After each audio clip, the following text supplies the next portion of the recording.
ನಮಃ. ಹರಿ ಓಂ. ಅಸತೋ ಮಾ ಸದ್ಗಮಯ ತಮಸೋ ಮಾ ಜ್ಯೋತಿರ್ಗಮಯ ಮೃತ್ಯೋರ್ಮಾ ಅಮೃತಂ ಗಮಯ. ಓಂ ಶಾಂತಿ ಶಾಂತಿ ಶಾಂತಿ. ಓಂ ಪೂರ್ಣಮದಃ ಪೂರ್ಣಮಿದಂ ಪೂರ್ಣಾತ್ ಪೂರ್ಣಮುದಚ್ಯತೆ ಪೂರ್ಣಸ್ಯ ಪೂರ್ಣಮಾದಾಯ ಪೂರ್ಣಮೇವಾವಶಿಷ್ಯತೆ. ಓಂ ಶಾಂತಿ ಶಾಂತಿ ಶಾಂತಿ. ಹರಿ ಓಂ.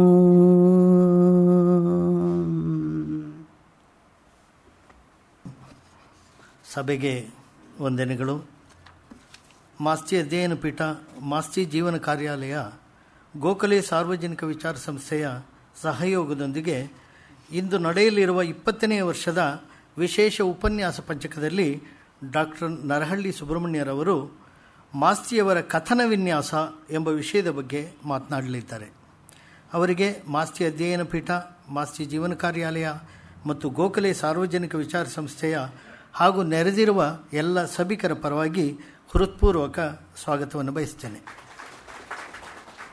ಸಭೆಗೆ ಕಲಶಪ್ರಾಯರಾಗಿ ನೆರೆದಿರುವ ಎಲ್ಲ ಸಭಿಕರಿಗೂ ಹೃದಯಪೂರ್ವಕ ಸ್ವಾಗತವನ್ನು ಬಯಸ್ತೇನೆ.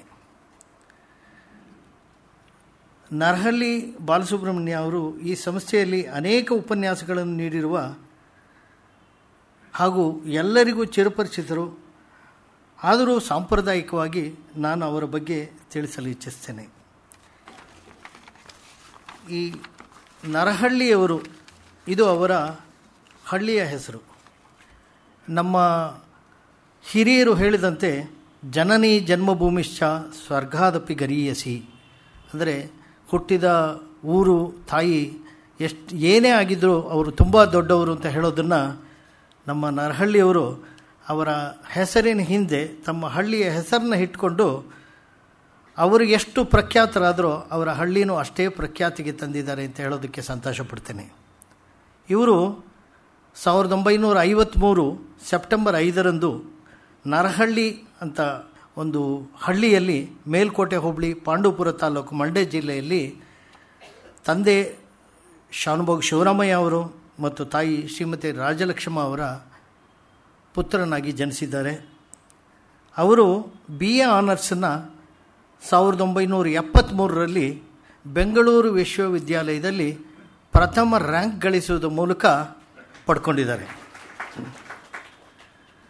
ಈ ಬೆಳೆಯೋ ಚಿಗುರು ಮೊಳಕೆಯಲ್ಲೇ ಗೊತ್ತಾಗುತ್ತೆ ಅಂತ ಹೇಳೋ ಹಾಗೆ ಅವರು 1973 ಅಂದರೆ ಅವರಿಗೆ 20 ವರ್ಷ ಆಗಿದ್ದಾಗಲೇ 73ನೇ ಇಸ್ವಿನಲ್ಲಿ ಅತ್ಯುತ್ತಮ ವಿದ್ಯಾರ್ಥಿ ರಾಜ್ಯ ಪ್ರಶಸ್ತಿ ಕೂಡ ಪಡ್ಕೊಂಡಿದ್ದಾರೆ. ಅವರ ರ್ಯಾಂಕ್ ಪಡ್ಕೊಳ್ಳೋದ್ರ ಜೊತೆಗೆ 1975ರಲ್ಲಿ MA ಕನ್ನಡನ ಪ್ರಥಮ ರ್ಯಾಂಕ್ ಗಳಿಸಿ BM ಶ್ರೀ ರಾಜರತ್ನಂ ಚಿನ್ನದ ಪದಕ ಪುರಸ್ಕಾರ ಕೂಡ ಪಡ್ಕೊಂಡಿದ್ದಾರೆ. ಇವರು ಭಾರತ ಸರ್ಕಾರದಿಂದ ಪ್ರತಿಭಾ ವಿದ್ಯಾರ್ಥಿ ವೇತನ ಪುರಸ್ಕಾರ ಪಡ್ಕೊಂಡು 1992ರಲ್ಲಿ PhD ಪದವಿಯನ್ನು ಬೆಂಗಳೂರು ವಿಶ್ವವಿದ್ಯಾನಿಲಯದಲ್ಲಿ ಆಧುನಿಕ ಕಾವ್ಯದ ಹಿನ್ನೆಲೆಯಲ್ಲಿ KSN ಸಾಹಿತ್ಯ ಒಂದು ಅಧ್ಯಯನ ಎಂದರಲ್ಲಿ PhD ಪಡ್ಕೊಂಡಿದ್ದಾರೆ. ಇವರು ಪ್ರಾಧ್ಯಾಪಕರಾಗಿ ಶೇಷಾದ್ರಿಪುರಂ ಕಾಲೇಜಿನಲ್ಲಿ ಶುರು ಮಾಡಿ ಅದೇ ಕಾಲೇಜಿನಲ್ಲಿ ಪ್ರಾಂಶುಪಾಲರಾಗಿ 35 ವರ್ಷಗಳ ಸೇವೆಯನ್ನು ಸಲ್ಲಿಸಿ ಸಾವಿರಾರು ವಿದ್ಯಾರ್ಥಿಗಳಿಗೆ ಮಾರ್ಗದರ್ಶಕರಾಗಿದ್ದಾರೆ ಮತ್ತು ಈಗಲೂ ಅವರನ್ನು ಅರಸಿ ಬಂದಂಥ ವಿದ್ಯಾರ್ಥಿಗಳಿಗೆ ಮಾರ್ಗದರ್ಶನ ಮಾಡ್ತಾ ಇದ್ದಾರೆ. ಇವರು ವಿಮರ್ಶೆಗಳನ್ನು ಸುಮಾರು 10 ವಿಮರ್ಶೆಗಳನ್ನು ಪ್ರಕಟ ಮಾಡಿದ್ದಾರೆ. ಅದರಲ್ಲಿ ಅನುಸಂಧಾನ, ನವ್ಯತೆ, ಇಹದ ಪರಿಮಳದ ಹಾದಿ, ಸಾಹಿತ್ಯ ಸಂಸ್ಕೃತಿ, ಕುವೆಂಪು ನಾಟಕಗಳ ಅಧ್ಯಯನ, ಕುವೆಂಪು ಕಾವ್ಯ, ಸಂಸ್ಕೃತಿ ಚರಿತ್ರೆಯ ರೂಪಕ, ಆನಕ್ರು ಮತ್ತು ಕನ್ನಡ ಸಂಸ್ಕೃತಿ, ನೆಲ ಸಂಸ್ಕೃತಿ, ಸಂಸ್ಕೃತಿ ಪಥ, ಹಣತೆಯ ಹಾಡು, ಶಿವರುದ್ರಪ್ಪನವರ ಸಾಹಿತ್ಯದ ಅಧ್ಯಯನ ಈ ಥರ ಪ್ರಕಟಣೆ ಮಾಡಿದ್ದಾರೆ. ಪ್ರಬಂಧ ಸಂಕಲನದಲ್ಲಿ ಅಂತರಂಗದ ಮೃದಂಗ ಅಂತಲೂ, ಸಂದರ್ಶನ KS ನರಸಿಂಹಸ್ವಾಮಿಗಳ ನುಡಿಮಲ್ಲಿಗೆ ಮತ್ತು ಶಬ್ದದೊಳಗಣ ನಿಶ್ಶಬ್ದ ಇದನ್ನೆಲ್ಲ ಮಾಡಿ ಬಹಳ ಪ್ರಖ್ಯಾತರಾಗಿದ್ದಾರೆ. ಅವರು ಈ ಸಿಂಗರ್ ಕಥೆಗಳು, ನೋಬೆಲ್ ಪ್ರಶಸ್ತಿ ವಿಜೇತ ಐಸಾಕ್ ಬಾಷೆವಿಕ್ ಸಿಂಗರ್ನ ಮತ್ತು ನೋಬೆಲ್ ಪ್ರಶಸ್ತಿ ವಿಜೇತ ಗೇಬ್ರಿಯಲ್ ಗಾರ್ಸಿಯಾ ಮಾರ್ಕ್ವೆಜ್ ಕಥೆಗಳ ಅನುವಾದ ಕೂಡ ಮಾಡಿದ್ದಾರೆ. ನೋಬೆಲ್ ಪ್ರಶಸ್ತಿ ವಿಜೇತ ಆಂದ್ರೇ ಜೀದ್ ಕಾದಂಬರಿಯ ಅನುವಾದ ಕೂಡ, ಕಡಿದಾದ ಹಾದಿ ಎಂಬ ಕಾದಂಬರಿಯನ್ನು ಅನುವಾದ ಕೂಡ ಮಾಡಿದ್ದಾರೆ. ಇವರು ಇತರರೊಂದಿಗೆ ಸಂಪಾದಿಸತಕ್ಕಂಥ ಕೃತಿಗಳು ಕ್ರಿಸ್ತಾಂಜಲಿ, ಹೊಸ ಹೆಜ್ಜೆ, ಕಥನ ಕವನಗಳು, ಸಂಗ್ರಹ ಷಟ್ಪದಿ, ಅಪೂರ್ವ, ಗಂಧವ್ರತ, ನೀಲಾಂಜನ, ಕಥಾಸಮಯ. ಇವ್ರಿಗೆ ಬಂದಿರತಕ್ಕ ಪ್ರಶಸ್ತಿಗಳು ಕೂಡ ಹಾಗೆಯೇ ಲೈನಾಗಿ ತುಂಬವಾಗಿ ಬರ್ತಾ ಇದೆ. VM ಇನಾಮ್ದಾರ್ ಪ್ರಶಸ್ತಿ, JSS ಪ್ರಶಸ್ತಿ, ಕಾವ್ಯಾನಂದ ಪ್ರಶಸ್ತಿ, ಸಾಸಾಂ ಆಳವಾಡ ಪ್ರಶಸ್ತಿ, ಗೋರಖನಾಥ ಪ್ರಶಸ್ತಿ, ಆದರ್ಶ ಸಾಹಿತ್ಯ ರತ್ನ ಪ್ರಶಸ್ತಿ, ಆರ್ಯಭಟ ಪ್ರಶಸ್ತಿ, ಉದ್ಭವಶ್ರೀ ಪ್ರಶಸ್ತಿ, ಹೀಗೆ ಇನ್ನೂ 10 ಪ್ರಶಸ್ತಿಗಳನ್ನ ಪಡ್ಕೊಂಡಿದ್ದಾರೆ. ಇದಲ್ಲದೆ ಈ ಕೆಲಸಗಳ ಮಧ್ಯದಲ್ಲಿ ಅವರು ಸಾಂಸ್ಕೃತಿಕ ವಲಯದಲ್ಲಿ ಕೂಡ ತಮ್ಮನ್ನು ತೊಡಗಿಸ್ಕೊಂಡಿದ್ದಾರೆ. ಅದರಲ್ಲಿ ಇವರು ಕನ್ನಡ ಸಾಹಿತ್ಯ ಪರಿಷತ್ತಿನ ಕಾರ್ಯದರ್ಶಿಗಳಾಗಿ, ಕಾರ್ಯದರ್ಶಿ ಅಭಿವ್ಯಕ್ತಿ ವಿಚಾರ ವೇದಿಕೆಯಾಗಿ, ಶೇಷಾದ್ರಿಪುರಂ ಕಾಲೇಜ್ ಕನ್ನಡ ಸಂಘದಿಂದ 20 ಮಹತ್ವದ ಕೃತಿಗಳ ಪ್ರಕಟಣೆ ಮಾಡಿದ್ದಾರೆ. ಗೋಕಾಕ್ ಚಳವಳಿಯಲ್ಲಿ ಪ್ರತಿಭಟನೆ, ಬಂಧನ, ಜೈಲುವಾಸ ಕೂಡ ಅನುಭವಿಸಿದ್ದಾರೆ. ವಿಶ್ವವಿದ್ಯಾಲಯಗಳು, ಸಾಹಿತ್ಯ ಅಕಾಡೆಮಿ, ಕನ್ನಡ ಸಂಸ್ಕೃತಿ ಇಲಾಖೆ, ಕೇಂದ್ರ ಸಾಹಿತ್ಯ ಅಕಾಡೆಮಿ, ಕನ್ನಡ ಸಾಹಿತ್ಯ ಪರಿಷತ್ತು ಏರ್ಪಡಿಸಿರುವ ಸಮ್ಮೇಳನ, ವಿಚಾರ ಸಂಕಿರಣಗಳಲ್ಲಿ ಪಾಲ್ಗೊಂಡಿದ್ದಾರೆ. ಮುಂಬೈ, ಚೆನ್ನೈ, ಕಾಸರಗೋಡು, ಒರಿಸ್ಸಾ, ದೆಹಲಿ ಮುಂತಾದ ಕಡೆ ಸಂಕೀರ್ಣಗಳಲ್ಲಿ ಕೂಡ ಪಾಲ್ಗೊಂಡಿದ್ದಾರೆ. ಗಾಂಧಿನಗರದಲ್ಲಿ ವಿಧಾನಸಭಾ ಕ್ಷೇತ್ರ ಪ್ರಥಮ ಕನ್ನಡ ಸಾಹಿತ್ಯ ಸಮ್ಮೇಳನದ ಅಧ್ಯಕ್ಷತೆ ಕೂಡ ವಹಿಸಿದರು. ಮತ್ತು ಯಶವಂತಪುರ ವಿಧಾನಸಭಾ ಕ್ಷೇತ್ರದ ಪ್ರಥಮ ಕನ್ನಡ ಸಾಹಿತ್ಯ ಸಮ್ಮೇಳನದ ಅಧ್ಯಕ್ಷತೆಯೂ ಇವರು ವಹಿಸಿಕೊಂಡಿದ್ದಾರೆ. ರಾಜ್ಯ ಸರ್ಕಾರ ಚಲನಚಿತ್ರ ಪ್ರಶಸ್ತಿ ಆಯ್ಕೆ ಸಮಿತಿ ಸದಸ್ಯರು, ಇದೆಲ್ಲದಕ್ಕಿಂತ ಜ್ಞಾನಪೀಠ ಪ್ರಶಸ್ತಿ ಆಯ್ಕೆ ಸಮಿತಿ ಸದಸ್ಯರು ಕೂಡ ಆಗಿದ್ದಾರೆ. ಆನಕ್ರು ಪ್ರಶಸ್ತಿ ಆಯ್ಕೆ ಸಮಿತಿ ಸದಸ್ಯ, ಪೂತಿನ ಪ್ರಶಸ್ತಿ ಆಯ್ಕೆ ಸಮಿತಿ ಸದಸ್ಯ, ಈಗ ಅವರು ಆ ಸಮಿತಿಯ ಅಧ್ಯಕ್ಷರು ಕೂಡ ಆಗಿದ್ದಾರೆ. JSS ವಿಶ್ವಸ್ತ ಮಂಡಳಿಯ ಸದಸ್ಯ, ಕೇಂದ್ರ ಸಾಹಿತ್ಯ ಅಕಾಡೆಮಿ ಕಾರ್ಯಕಾರಿ ಸಮಿತಿ ಸದಸ್ಯ.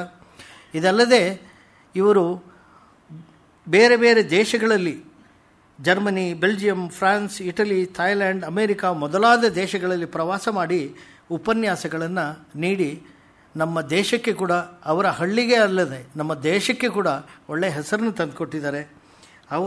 ಅಂತಹ ಶ್ರೀಯುತರನ್ನ ಮಾಸ್ತಿಯವರ ಕಥನ ವಿನ್ಯಾಸ ಎಂಬ ವಿಷಯದ ಬಗ್ಗೆ ಮಾತನಾಡಬೇಕು ಅಂತ ಕೇಳಿಕೊಂಡು ತಮ್ಮೆಲ್ಲರ ಪರವಾಗಿ ಮತ್ತೊಮ್ಮೆ ಅವರನ್ನು ಬೇಡ್ಕೊಳ್ತಾ ಇದ್ದೀನಿ. ಅದಕ್ಕೆ ಮೊದಲು ನಮ್ಮ ಮುಖ್ಯ ಅತಿಥಿಗಳಿಗೆ ನಮ್ಮ ಸಂಸ್ಥೆಯ ಪರವಾಗಿ ಗೌರವಾರ್ಪಣೆಯನ್ನು ಸಮರ್ಪಿಸ್ತೀನಿ. ಇಲ್ಲ, ಬಹುಶಃ ಇದೇ ಮೊದಲನೇ ಸಲ ಹೀಗೆ ಕುಳಿತು ಮಾತನಾಡೋದು. ಏಕೆಂದರೆ ಸುಮಾರು 40 ವರ್ಷಗಳ ಕಾಲ ಅಧ್ಯಾಪಕನಾಗಿ ನಿಂತು ಮಾತನಾಡೋದು ಅಭ್ಯಾಸ. ಆದರೆ ಇಲ್ಲಿ ಒಂದು ವ್ಯವಸ್ಥೆ ಮಾಡಿದ್ದಾರೆ. ನಾನು ಇದನ್ನು ಪ್ರಯೋಗ ಅಂತ ತಿಳ್ಕೊಂಡು ನೋಡೋಣ, ಕುಳಿತೇ ಮಾತನಾಡೋಣ ಅಂತ. ಇನ್ಮೇಲೆ ವಯಸ್ಸಾಯ್ತಲ್ಲ, ಕುಳಿತು ಮಾತನಾಡೋದನ್ನು ಅಭ್ಯಾಸ ಮಾಡ್ಕೊಳ್ಳೋದು ಒಳ್ಳೆಯದೇನು ಅಂತ ಹೇಳಿ. ಮಾಸ್ತಿಯವರ ಬಗೆಗೆ ಮೊದಲು ನನಗೆ ಕೃತಜ್ಞತೆಯನ್ನು ಅರ್ಪಿಸಬೇಕಾಗಿರೋದೇನು ಅಂತಂದರೆ, ನನ್ನ ಮೊದಲ ಪುಸ್ತಕಕ್ಕೆ ಮಾಸ್ತಿಯವರು ಬೆನ್ನುಡಿ ಬರೆದು ಹರಿಸಿದರು. ಅವರ ಸ್ವಹಸ್ತಾಕ್ಷರದಲ್ಲೇ ಆವಾಗ ಬರೆದು ಕೊಟ್ಟಿದ್ದರು. ನಾವು ಅದನ್ನು ಆ ಕಾಲಕ್ಕೆ ಬ್ಲಾಕ್ ಮಾಡಿಸಿ ನನ್ನ ಮೊದಲ ಪುಸ್ತಕಕ್ಕೆ ಮಾಸ್ತಿ ಬೆನ್ನುಡಿ ಬರೆದಿದ್ರು ಅನ್ನೋದೇ ಈಗ ನೆನಪಿಸ್ಕೊಂಡ್ರೆ. ಸುಮಾರು 40 ವರ್ಷದ ಹಿಂದಿನ ಮಾತಿದು. ಆಗಿಂದ ನಾನು ಜೂನಿಯರ್ MAನಲ್ಲಿ ವಿದ್ಯಾರ್ಥಿಯಾಗಿದ್ದೆ. ಆವಾಗ ಮಾಸ್ತಿ ನನ್ನ ಪುಸ್ತಕಕ್ಕೆ ಹೀಗೆ ಹರಿಸಿದ್ರು ಅನ್ನೋದು, ಆ ಹರಕೆ ಇಲ್ಲಿವರೆಗೆ ನನ್ನನ್ನು ಕರ್ಕೊಂಡು ಬಂದಿದೆ. ಅನೇಕ ಹಿರಿಯರ ಹರಕೆಗಳು ನಮ್ಮನ್ನು ಹೀಗೆ ನಡೆಸುತ್ತೆ ಅನ್ನೋದು ನನ್ನ ಖಚಿತವಾದ ನಂಬಿಕೆ. ನನ್ನ ಆ ಪುಸ್ತಕಕ್ಕೆ ಮುನ್ನುಡಿಯನ್ನು ಬರೆದವರು GP ರಾಜರತ್ನಂ. ಬೆನ್ನುಡಿಯನ್ನು ಬರೆದವರು ಮಾಸ್ತಿ. ಅದು ಆಕಸ್ಮಿಕವಾಗಾಗ ನಾವು ಸಂಭವಿಸ್ತು. ಬಟ್ ಈಗ ಹಿಂತಿರುಗಿ ನೋಡಿದರೆ ಆ ಚಿಕ್ಕ ಹುಡುಗನಿಗೆ ಇಷ್ಟು ಹಿರಿಯರ ಆಶೀರ್ವಾದ ಆ ಕಾಲಕ್ಕೆ ದೊರಕ್ತಲ್ಲ ಅನ್ನೋದೇ ಈಗ ಒಂದು ಭಾಗ್ಯ ಅನ್ನೋ ಹಾಗೆ ನನಗೆ ಭಾಸವಾಗತ್ತೆ. ಇವತ್ತು ನಾನು ಮಾಸ್ತಿಯವರ ಕಥನ ವಿನ್ಯಾಸದ ಕ್ರಮವನ್ನು ಮಾಸ್ತಿಯವರ ರೀತಿಯಲ್ಲೇ ಹೇಳಬೇಕು ಅನ್ನೋದು ನನ್ನ ಹಂಬಲ. ಮಾಸ್ತಿಯವರು ಹೇಗೆ ಹೇಳ್ತಾ ಇದ್ರನ್ನ ಅಂತಂದರೆ, ಇಡೀ ಮಾಸ್ತಿಯವರ ಕಥನ ವಿನ್ಯಾಸ ಕತೆ ಹೇಳಿದ ಹಾಗೆ. ಸೊ ಹೀಗಾಗಿ ನಾನೂ ಕೆಲವು ಪ್ರಸಂಗಗಳ ಮೂಲಕ ಮಾಸ್ತಿಯವರು ಹೇಗೆ ಕಥೆಯನ್ನು ಕಟ್ತಾ ಇದ್ದರು, ಮಾಸ್ತಿಯವರ ಕಥೆಯ ವೈಶಿಷ್ಟ್ಯ ಏನು, ಕನ್ನಡದಲ್ಲಿ, ಭಾರತದಲ್ಲಿ ಅಥವಾ ಜಾಗತಿಕ ಸಂದರ್ಭದಲ್ಲಿ ಮಾಸ್ತಿಯವರ ಕಥನ ಕ್ರಮ ಹೇಗೆ ಅನ್ನೋದನ್ನು ವಿಮರ್ಶೆಯ ಪರಿಭಾಷೆ ಅಲ್ಲದೆ ಮಾಸ್ತಿಯವರ ರೀತಿಯಲ್ಲೇ. ಮಾಸ್ತಿಯವರು, ಅನಂತಮೂರ್ತಿ ಯಾವಾಗಲೂ ಒಂದು ಮಾತು ಹೇಳೋರು, ನಮ್ಮ ಮಕ್ಕಳಿಗೆ ಮೊದಲು ಮಾಸ್ತಿಯವರನ್ನು ಕೊಡಬೇಕು, ಆಮೇಲೆ ಕಾರಂತರನ್ನು ಕೊಡಬೇಕು ಅಂತ. ಏಕೆಂದರೆ ಮಾಸ್ತಿ ಎಲ್ಲರಿಗೂ ಅರ್ಥ ಆಗುವಂಥವರು. ಮಾಸ್ತಿಯವರನ್ನ ಓದಿದರೆ ಅರ್ಥ ಆಗಲ್ಲ ಅಂತ ಯಾರೂ ಹೇಳೋಕ್ಕೆ ಸಾಧ್ಯ ಇಲ್ಲವೇ ಇಲ್ಲ. ಮಾಸ್ತಿಯವರ ವ್ಯಕ್ತಿತ್ವ ಇರಬಹುದು, ಮಾಸ್ತಿಯವರ ಬರಹ ಇರಬಹುದು. ಎಂಥ ಗಂಭೀರವಾದ ಪ್ರೌಢವಾದ ವಿಚಾರಗಳನ್ನು ಅತ್ಯಂತ ಸರಳವಾಗಿ ತಿಳಿಯಾಗಿ ಹೇಳುವ ಕಲೆ ಇದೆಯಲ್ಲ, ಅದು ಮಾಸ್ತಿಯವರ ಬಹಳ ದೊಡ್ಡ ಶಕ್ತಿ. ಸರಳವಾಗಿರೋದು ಸುಲಭವೇನಲ್ಲ. ನಮ್ಮ ಕಾಲದಲ್ಲಂತೂ ಆಡಂಬರವೇ ಒಂದು ರೀತಿ ವೈಭವಿಸ್ತಾ ಇರುವಾಗ ತುಂಬ ಸಿಂಪಲ್ಲಾಗಿರ್ತೀವಿ ಅನ್ನೋದು, ಹಾಗೆಯೇ ಸರಳವಾಗಿ ಮಾತನಾಡ್ತೀವಿ ಅನ್ನೋದು, ಸರಳವಾಗಿ ಬದುಕ್ತೀವಿ ಅನ್ನೋದು ಒಂದು ಆದರ್ಶ ಅನ್ನೋ ಹಾಗೆ ಆಗಿಬಿಟ್ಟಿದೆ ಇವತ್ತು, ಅಥವಾ ಸಾಧ್ಯ ಇಲ್ಲ ಅನ್ನೋ ಹಂತವನ್ನು ತಲುಪಿಬಿಟ್ಟಿದ್ದೀವಿ. ಗಾಂಧೀಜಿಯ ರೀತಿಯಲ್ಲಿ ಇವತ್ತು ಯಾರಾದರೂ ಬದುಕ್ತಾರೆ ಅಂತಂದರೆ ಅದು ಸಾಧ್ಯ ಇಲ್ಲ ಅಥವಾ ಹಾಸ್ಯಾಸ್ಪದ ಆಗಿಬಿಡ್ಬೋದು. ನಮ್ಮ ಕಾಲ ಹೇಗಿದೆ ನೋಡಿ. ಅದ್ದೂರಿ ಆಡಂಬರಗಳೇ ನಮ್ಮ ಬದುಕಿನ ಲಯವನ್ನು ರೂಪಿಸ್ತಾ ಇರುವಾಗ ಸರಳತೆ ಅನ್ನುವಂಥದ್ದು ನಮ್ಮ ಬದುಕಿನಿಂದ ಕಾಣೆಯಾಗಿಬಿಟ್ಟಿದೆ ಇವತ್ತು. ಮಾಸ್ತಿ ಹಾಗೆ ಸರಳವಾಗಿದ್ದಂಥವರು, ಸಹಜವಾಗಿದ್ದಂಥವರು. ಇವೆರಡು ಬಹಳ ಮುಖ್ಯ. ಸರಳವಾಗಿದ್ದರು, ಸಹಜವಾಗಿದ್ದರು ಮಾಸ್ತಿ. ಸೊ ಕೆಲವು ಪ್ರಸಂಗಗಳ ಮೂಲಕ ನಾನು ಹೇಳ್ತೀನಿ ಅಂತ ಹೇಳಿದ್ನಲ್ಲ, ಮಾಸ್ತಿಯವ್ರ ಕತೆ ಹೇಗೆ ಅಂತ. ನಾನು ಮಾಸ್ತಿಯವ್ರನ್ನ ಮೀಟ್ ಮಾಡಿದ್ದು ಸ್ಟೂಡೆಂಟ್ ಆಗಿದ್ದಾಗ.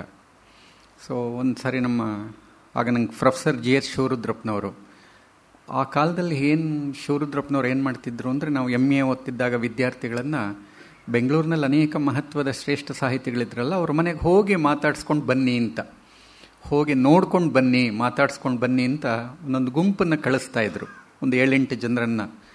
ಸೊ ಹಾಗೆ ಹೇಳುವಾಗ ಅವ್ರು ಹೇಳೋರು, ಸುಮ್ಮನೆ ಹೋಗಬೇಡಿ, ಒಂದಷ್ಟು ಹಣ್ಣು ಹೂವು ತೊಗೊಂಡು ಹೋಗಿ ಅವ್ರಿಗೆ ಗೌರವ ತೋರಿಸಿ ಕರ್ಕೊಂಡು ಬನ್ನಿ ಅಂತ. ಇದೊಂದು ಸಂಪ್ರದಾಯ, ಒಂದು ಟ್ರೆಡಿಷನ್ ಹೇಗಿತ್ತು ಅಂತ ಹೇಳಿ. ಹಿರಿಯರನ್ನು ಭೇಟಿ ಮಾಡೋದೇ ಒಂದು ಅನುಭವ ಯಾವಾಗಲೂ. ನಮ್ಮ ಕಾಲದಲ್ಲಿ ಅದನ್ನು ಕೂಡ ನಾವು ಕಳ್ಕೊಂಡ್ಬಿಡ್ತಾ ಇದ್ದೀವಿ.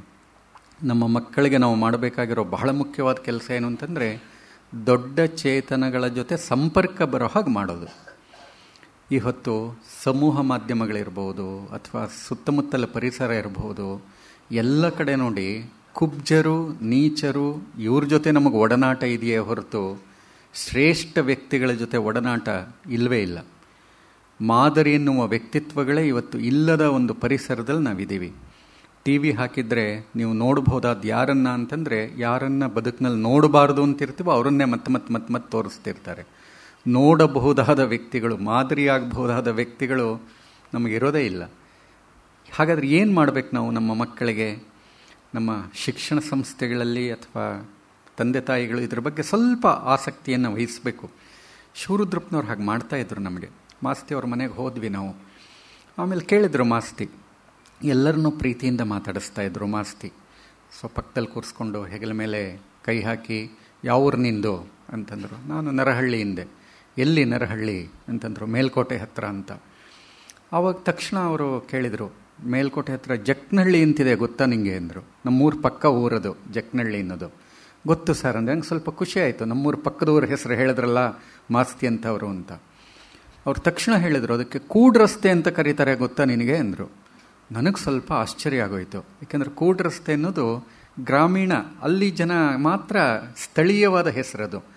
ಹೆಸರು ಜಕ್ಕನಹಳ್ಳಿ, ಆದರೆ ಸ್ಥಳೀಯವಾದ ಹೆಸರು ಕೂಡ್ ರಸ್ತೆ ಅಂತ. ಯಾಕೆ ಅಂದರೆ 4 ರಸ್ತೆಗಳಲ್ಲಿ ಕೂಡುತ್ತೆ. ಮೇಲ್ಕೋಟೆಯಿಂದ ಒಂದು ರಸ್ತೆ ಬರುತ್ತೆ, ನಾಗಮಂಗಲದಿಂದ ಒಂದು ರಸ್ತೆ ಬರುತ್ತೆ, ಮಂಡ್ಯದಿಂದ ಒಂದು ರಸ್ತೆ ಹೋಗುತ್ತೆ, ಪಾಂಡವಪುರದಿಂದ ಒಂದು ರಸ್ತೆ. ಆ 4 ಜಂಕ್ಷನ್ ಅದು. ಹೀಗಾಗಿ ಅದಕ್ಕೆ ಹಳ್ಳಿಯವರೆಲ್ಲ ಕೂಡ್ರಸ್ತೆ ಅಂತೀವಿ. ನನಗನ್ನಿಸ್ತು ಮಾಸ್ತಿಯವ್ರಿಗೆ ಇದು ಗೊತ್ತಿದೆಯಲ್ಲ ಅಂತ, ಕೂಡ್ರಸ್ತೆ ಅನ್ನೋದು ನಮ್ಮೂರು ಪಕ್ಕದ್ದು ಅಂತ ಹೇಳಿ. ಒಂದು ಕ್ಷಣ ನನಗೆ ಆಶ್ಚರ್ಯ ಆಯಿತು. ಒಂದು ನಿಮಿಷ ಆದಮೇಲೆ ಅಲ್ಲಿಗೆ ಹಲಸಿನ ತೊಳೆ ತುಂಬ ಫೇಮಸ್ಸು ಗೊತ್ತಾ ನಿಂಗೆ ಅಂದರು. ನನಗೆ ಎಲ್ಲ ಮುದುಕ ಅಂತ ಅಂದ್ಕೊಂಡೆ ಒಂದು ಕ್ಷಣ ಮನಸ್ಸಲ್ಲಿ.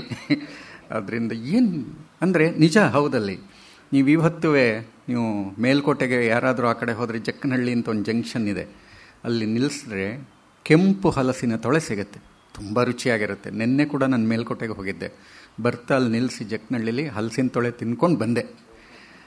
ಮಾಸ್ತಿ ಎಲ್ಲಿ ಹೋದ್ರೂ ಆ ಸ್ಥಳೀಯ ವಿವರಗಳನ್ನು ಗಮನಿಸ್ತಾ ಇದ್ರು, ಸಣ್ಣ ಪುಟ್ಟ ವಿವರಗಳಿವೆಲ್ಲ. ನನಗೆ ಆಶ್ಚರ್ಯ ಅನಿಸಿದ್ದೇನು ಅಂತಂದರೆ, ಮಾಸ್ತಿ ಎಲ್ಲೋ ಕರ್ನಾಟಕದ ಒಂದು ಹಳ್ಳಿಯನ್ನು ಆ ಸ್ಥಳೀಯ ಜನ ಹೇಗೆ ಗುರ್ತಿಸ್ತಾರೆ, ಅಲ್ಲಿ ವಿಶಿಷ್ಟತೆ ಏನಿದೆ, ಎಲ್ಲ ವಿವರಗಳನ್ನು ಹೇಗೆ ತಿಳ್ಕೊಂಡಿದ್ದರು ಅಂತ.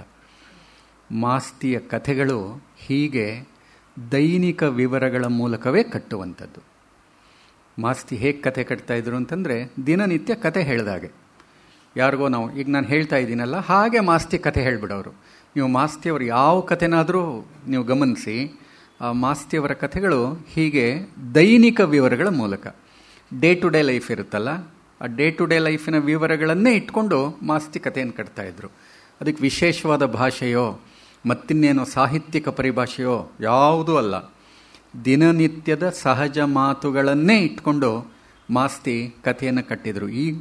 ಅದಕ್ಕೆ ನನಗೆ ಎಷ್ಟೋ ಸಲ ಅನಿಸುತ್ತೆ, ಮಾಸ್ತಿಯವರ ಕಥೆ ಓದ್ತಾ ಇದ್ದರೆ ನಮ್ಮ ಅಜ್ಜನೋ ಅಜ್ಜಿಯೋ ನಮ್ಮ ಪಕ್ಕ ಕೂತ್ಕೊಂಡು ಕತೆ ಹೇಳ್ದಾಗಿರುತ್ತೆ. ಅದರಿಂದ ಇಲ್ಲೇ ಇನ್ನೊಂದು ಮಾತನ್ನು ಹೇಳಬೇಕು, ಮಾಸ್ತಿ ಕಥೆಯನ್ನು ಬರೀಲಿಲ್ಲ, ಕಥೆಯನ್ನು ಹೇಳಿದ್ರು. ಇವೆರಡಕ್ಕೂ ತುಂಬ ವ್ಯತ್ಯಾಸ ಇದೆ. ಕಥೆ ಬರೆಯೋದು ಬೇರೆ, ಹೇಳೋದು ಬೇರೆ.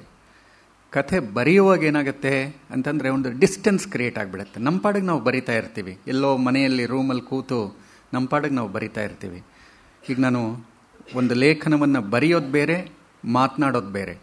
ಮಾತನಾಡುವಾಗ ನಿಮ್ಮನ್ನು ಅಡ್ರೆಸ್ ಮಾಡ್ತಾ ಇರ್ತೀನಿ, ನನ್ನ ಎದುರುಗಡೆ ಆಡಿಯನ್ಸ್ ಇರ್ತಾರೆ, ಅದರಿಂದ ಅವ್ರನ್ನ ಕುರಿತು ಮಾತನಾಡ್ತಿರ್ತೀನಿ, ನಿಮ್ಮ ರಿಯಾಕ್ಷನ್ ಎಲ್ಲ ಗಮನಿಸ್ತಾ ಇರ್ತೀನಿ, ಒಂದು ಸಂಬಂಧ ಸೃಷ್ಟಿಸ್ಕೊಳ್ತೀನಿ ನಾನು ಮಾತನಾಡುವಾಗ.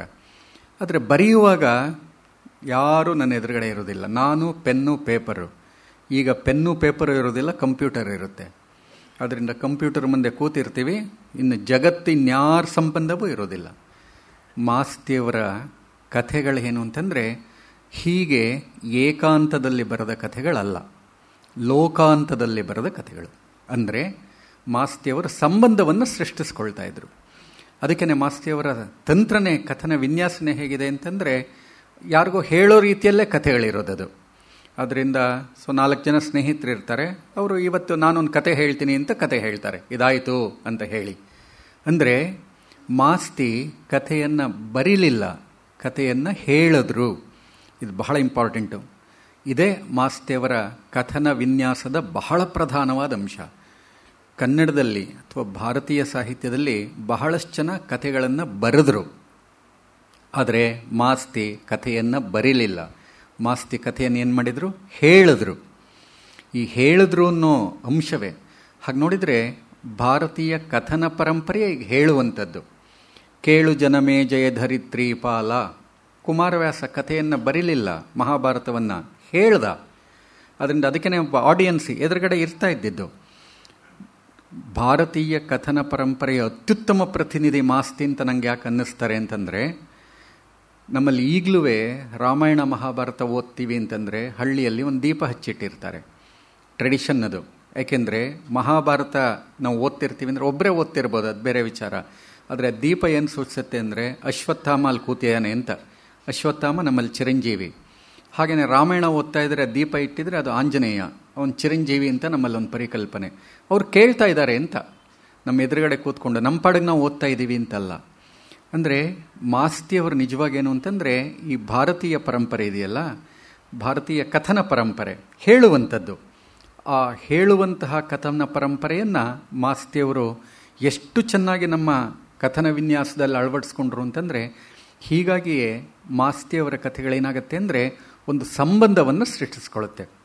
ನೀವು ಕಥೆಯನ್ನು ಓದುವಾಗ ಮಾಸ್ತಿಯವ್ರ ಕಥೆಯನ್ನು ಓದಿ, ನಮ್ಮದೇ ಯಾರದೋ ಕಥೆ ಹೇಳ್ತಿದ್ದಾರೆ ಅಂತ ಅನಿಸುತ್ತೆಯೇ ಹೊರತು ಯಾವುದೋ ಕಥೆಯನ್ನು ಅವರು ಮಾಸ್ತಿ ಹೇಳ್ತಿದ್ದಾರೆ ಅಂತ ನಮಗೆಂದೂ ಭಾಸವಾಗೋದಿಲ್ಲ.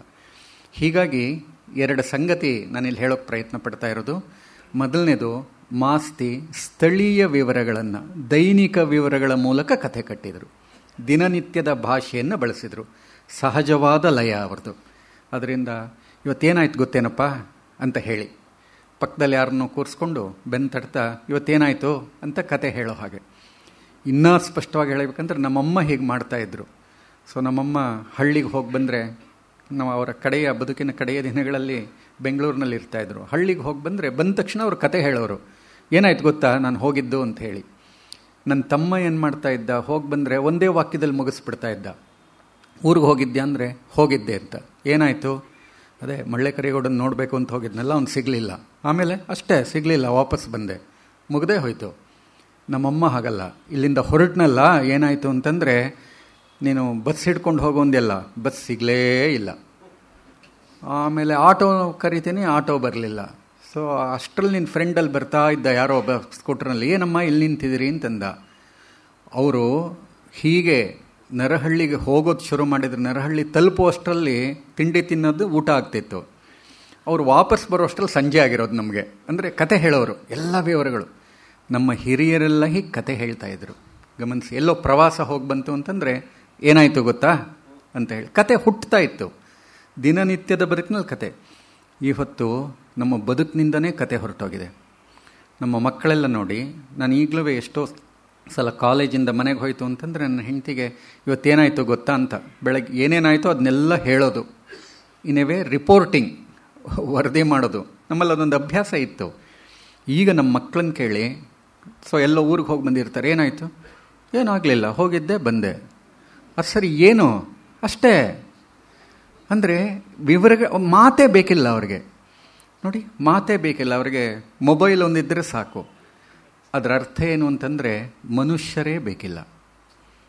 ಈ ಹೊತ್ತು ನಾವೆಲ್ಲರೂ ಯಾಕೆ ನಮ್ಮ ಬದುಕು ಒಂದು ರೀತಿ ನರಕ ಆಗಿಬಿಡ್ತಾ ಇದೆ ಅಂತಂದರೆ, ನಮಗೆ ಮನುಷ್ಯ ಸಂಬಂಧಗಳಿಂದ ನಾವು ಕಳ್ಕೊಂಡ್ಬಿಡ್ತಾ ಇದ್ದೀವಿ.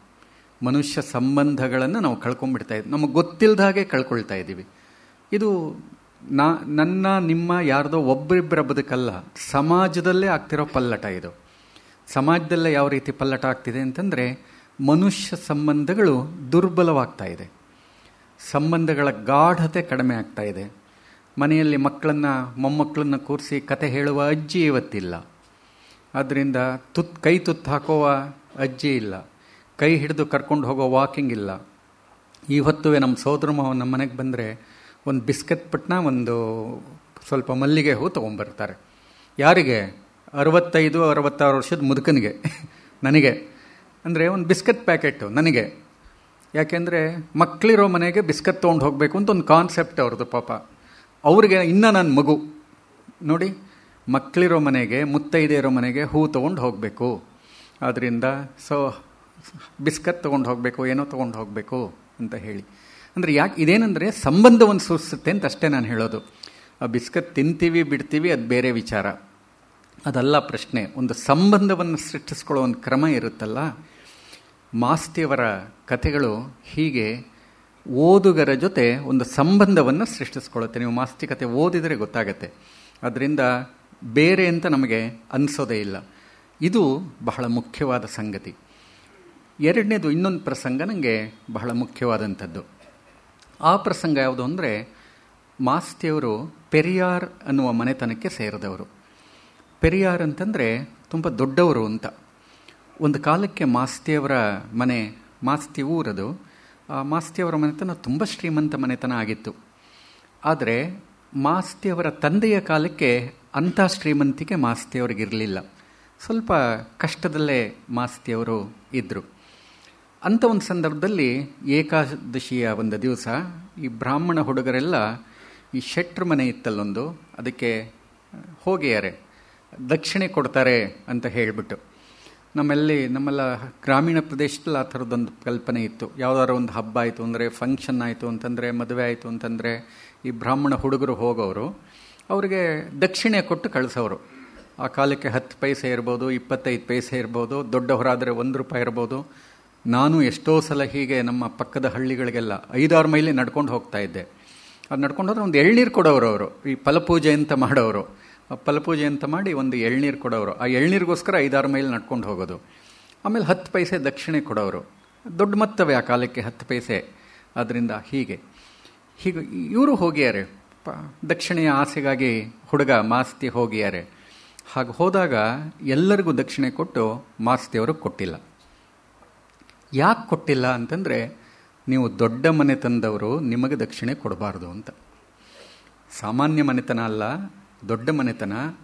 ನೀವು ಕೊಡುವ ಕೈಯೇ ಹೊರತು ಪಡೆಯುವ ಕೈ ಅಲ್ಲ ನಿಮ್ಮದು. ಅದರಿಂದ ಅಂತ ಹೇಳಿ ಆ ಹಿರಿಯರು ಏನು ಮಾಡಿದ್ದಾರೆ, ಶೆಟ್ರ ಮನೆಯವರು ಇವರಿಗೆ ಕೊಟ್ಟಿಲ್ಲ, ದಕ್ಷಿಣೆಯನ್ನು ಕೊಟ್ಟಿಲ್ಲ. ಆಗ ಮಾಸ್ತಿಗನ್ನಿಸ್ತಂತೆ, ಮಾಸ್ತಿ ಬರ್ಕೊಳ್ತಾರೆ ಇದನ್ನು, ಆಗ ಮಾಸ್ತಿಗನ್ನಿಸ್ತಂತೆ ನಮ್ಮದು ದೊಡ್ಡ ಮನೆತನ, ದೊಡ್ಡದಾಗಿ ಬದುಕಬೇಕು ನಾನು ಅಂತ. ಮಾಸ್ತಿಯವರ ಇಡೀ ಸಾಹಿತ್ಯ ಹೀಗೆ ಮನುಷ್ಯನ ದೊಡ್ಡತನವನ್ನು ಹೇಳುವಂಥದ್ದು, ಘನತೆಯನ್ನು ಹೇಳುವಂಥದ್ದು. ನಾವು ಹೇಗೆ ಬದುಕಬೇಕು, ಹೇಗೆ ಬದುಕಬೇಕು ಅಂದರೆ 2 ಹೊತ್ತಿನ ಊಟ ನಮ್ಮ ಸಮಸ್ಯೆ ಅಲ್ವೇ ಅಲ್ಲ, ಘನತೆಯಿಂದ ಬದುಕಬೇಕು. ಇದು ಮಾಸ್ತಿಯವರ ನಿಲುವು. ಹುಡುಗನಾಗಿದ್ದಾಗ ಅವರ ಮನಸ್ಸಿಗೆ ಬಂದಿದ್ದು, ನಾನು ದೊಡ್ಡವನಾಗಿ ಬದುಕಬೇಕು. ಇಡೀ ಬದುಕಿನಲ್ಲಿ ಮಾಸ್ತಿಯವರು ಹಾಗೆ ಬದುಕಿದರು. ಮಾಸ್ತಿಯವರ ಕಥೆಗಳನ್ನು ಓದಿದರೆ ನಾವು ಹಾಗೆ ಬದುಕೋಕ್ಕೆ ಸಾಧ್ಯ. ಅಂದರೆ ಇವತ್ತೇನು ಕಳ್ಕೊಂಡ್ಬಿಡ್ತಾ ಇದ್ದೀವಿ ಅಂತಂದರೆ, ಮನುಷ್ಯ ತನ್ನ ಘನತೆಯನ್ನೇ ಕಳ್ಕೊಂಡ್ಬಿಡ್ತೀಯಾನೆ. ಎಷ್ಟು ಕುಬ್ಜನಾಗ್ತೀಯಾನೆ, ಕ್ಷುದ್ರನಾಗ್ತೀಯಾನೆ ಅಂತಂದರೆ ಅಂಥ ಘನತೆಯೇ ಹೊರಟೋಗ್ಬಿಡ್ತಾ ಇದೆ. ಅಂಥ ಹೊತ್ತಲ್ಲಿ ಮಾಸ್ತಿ ಹೀಗೆ ಘನತೆಯಿಂದ ಬದುಕೋದು ಹೇಗೆ ಅನ್ನೋದನ್ನು ಕಲಿಸ್ಕೊಟ್ರು. ಮಾಸ್ತಿಯವರ ಇಡೀ ಕಥೆಗಳನ್ನು ನಾನು ಉದಾಹರಣೆ ಕೊಡ್ತೀನಿ ಮುಂದೆ. ಮಾಸ್ತಿಯವರ ಒಬ್ಬ ಸಾಮಾನ್ಯ ವೆಂಕಟಿಗ ಇರಬಹುದು, ಘನತೆಯಿಂದ ಹೇಗೆ ಬದುಕಬೇಕು ಅಂತ ಹೇಳಿ.